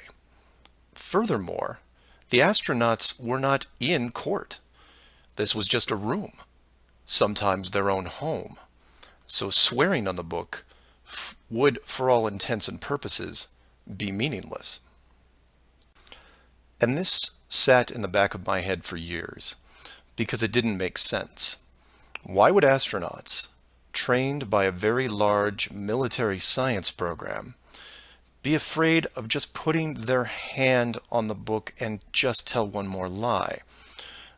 Well, for them, it may have been more than just a book. It may have been a symbol of something much bigger. You see, for you, me, and almost everyone else, a holy book is a symbol of faith because the creator or creators have yet to be revealed. But if you knew that the creators were real, then the book becomes something much more tangible, more relevant, more sobering. Or more to the point, the Apollo astronauts would have been let in on the enclosed system during their tenure with NASA, and over the decades, this system created certain truths for these men. one of which is someone could be watching. Now, whether the builders/creators are actually watching every little thing we do can be debated, but if you have proof that they are real, then the thought of your every move being scrutinized is a very real possibility. This is what you and I may suspect, but don't feel. The Apollo pilots, however, are a different story. If they were shown how the world really looked, then their attitude towards the book takes on a whole new meaning. In fact, it didn't have to even be a Bible. It could have been an encyclopedia or a piece of wood, because it was the idea that made them pause. And if you're still not getting it, then I'll ask you directly. If you actually saw some of the creator's handiwork and knew that there was a chance you were being watched, and there was a scorecard involved, would you swear against that and lie about something? Would you roll those dice and take the chance? Or to put it another way, everyone has gotten frustrated about something, then looked up and cursed the sky. Would you still do that if you knew that a creator was up there and possibly listening? That's just one example of how knowledge of the enclosed system changes people. The astronauts didn't want to roll the dice and lie because there was a real fear of retribution. And while they were confident that a bolt of lightning wasn't going to strike them down, they also weren't going to push their luck. And we all take on the same approach in daily life. Everyone who drives has run a stoplight. We know when we see the yellow light that it's too far away, so we hit the gas and hope for the best, especially if the traffic is light and we aren't putting anyone in danger. But you take that very same intersection and put a red light camera on it, well, then things change, don't they? Do you hit the gas and roll the dice? Not a chance. You hit the brakes and hope that you can stop in time because you are being watched. You may not be a model driver by any sense of the word, but you understand this rule and this place, and you don't break it. And this one aspect is why I'm pushing so hard to see the enclosed system revealed. Because as a civilization, we seem to be only as good as what we can get away with. This isn't an issue with freedom, it's an issue with doing the right thing. You know that running red lights is a bad idea. The camera is a reminder of that. Imagine all the things that would change for the better if the enclosed system was revealed. Would you lie to hurt someone? Would you rob a bank, commit fraud, or embezzle? Would you steal anything unless your life depended on it? And while people would still get angry and fight, would they maim each other? Would they kill? Would anyone knowingly commit murder? Would you bully or extort people for profit? In fact, knowing that the world was created, would you do anything malicious towards anyone? If the world is not a globe, but instead enclosed, then wars end. Hate crimes end. Maybe not overnight, but quickly.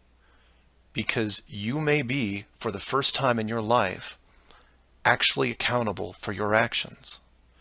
You realize now that you are a very real soul in this enclosed system, and you have a responsibility towards your fellow man, one that can be boiled down into one simple rule: treat others better than you treat yourself. This is why it's so important to show the world as it really is. This is why I am asking the authority itself to open the door and let this secret come through. You've kept this hidden for too long, and the people who live here with you have been through enough. This isn't about money or power anymore. It's about our very souls, the essence of who we are. Wealth and titles don't define your heart. Hiding the entire world may have seemed like a good idea at the time, but we have gone way beyond that. Have you actually seen our home recently? This needs to be fixed, and it needs to be now. The people won't forget the deception, but they will forgive you for it, because a truth like this will make them more noble, something we should have been since the beginning. So do your own research, and always, always ask questions, because that's the only way you will find all forms of the truth.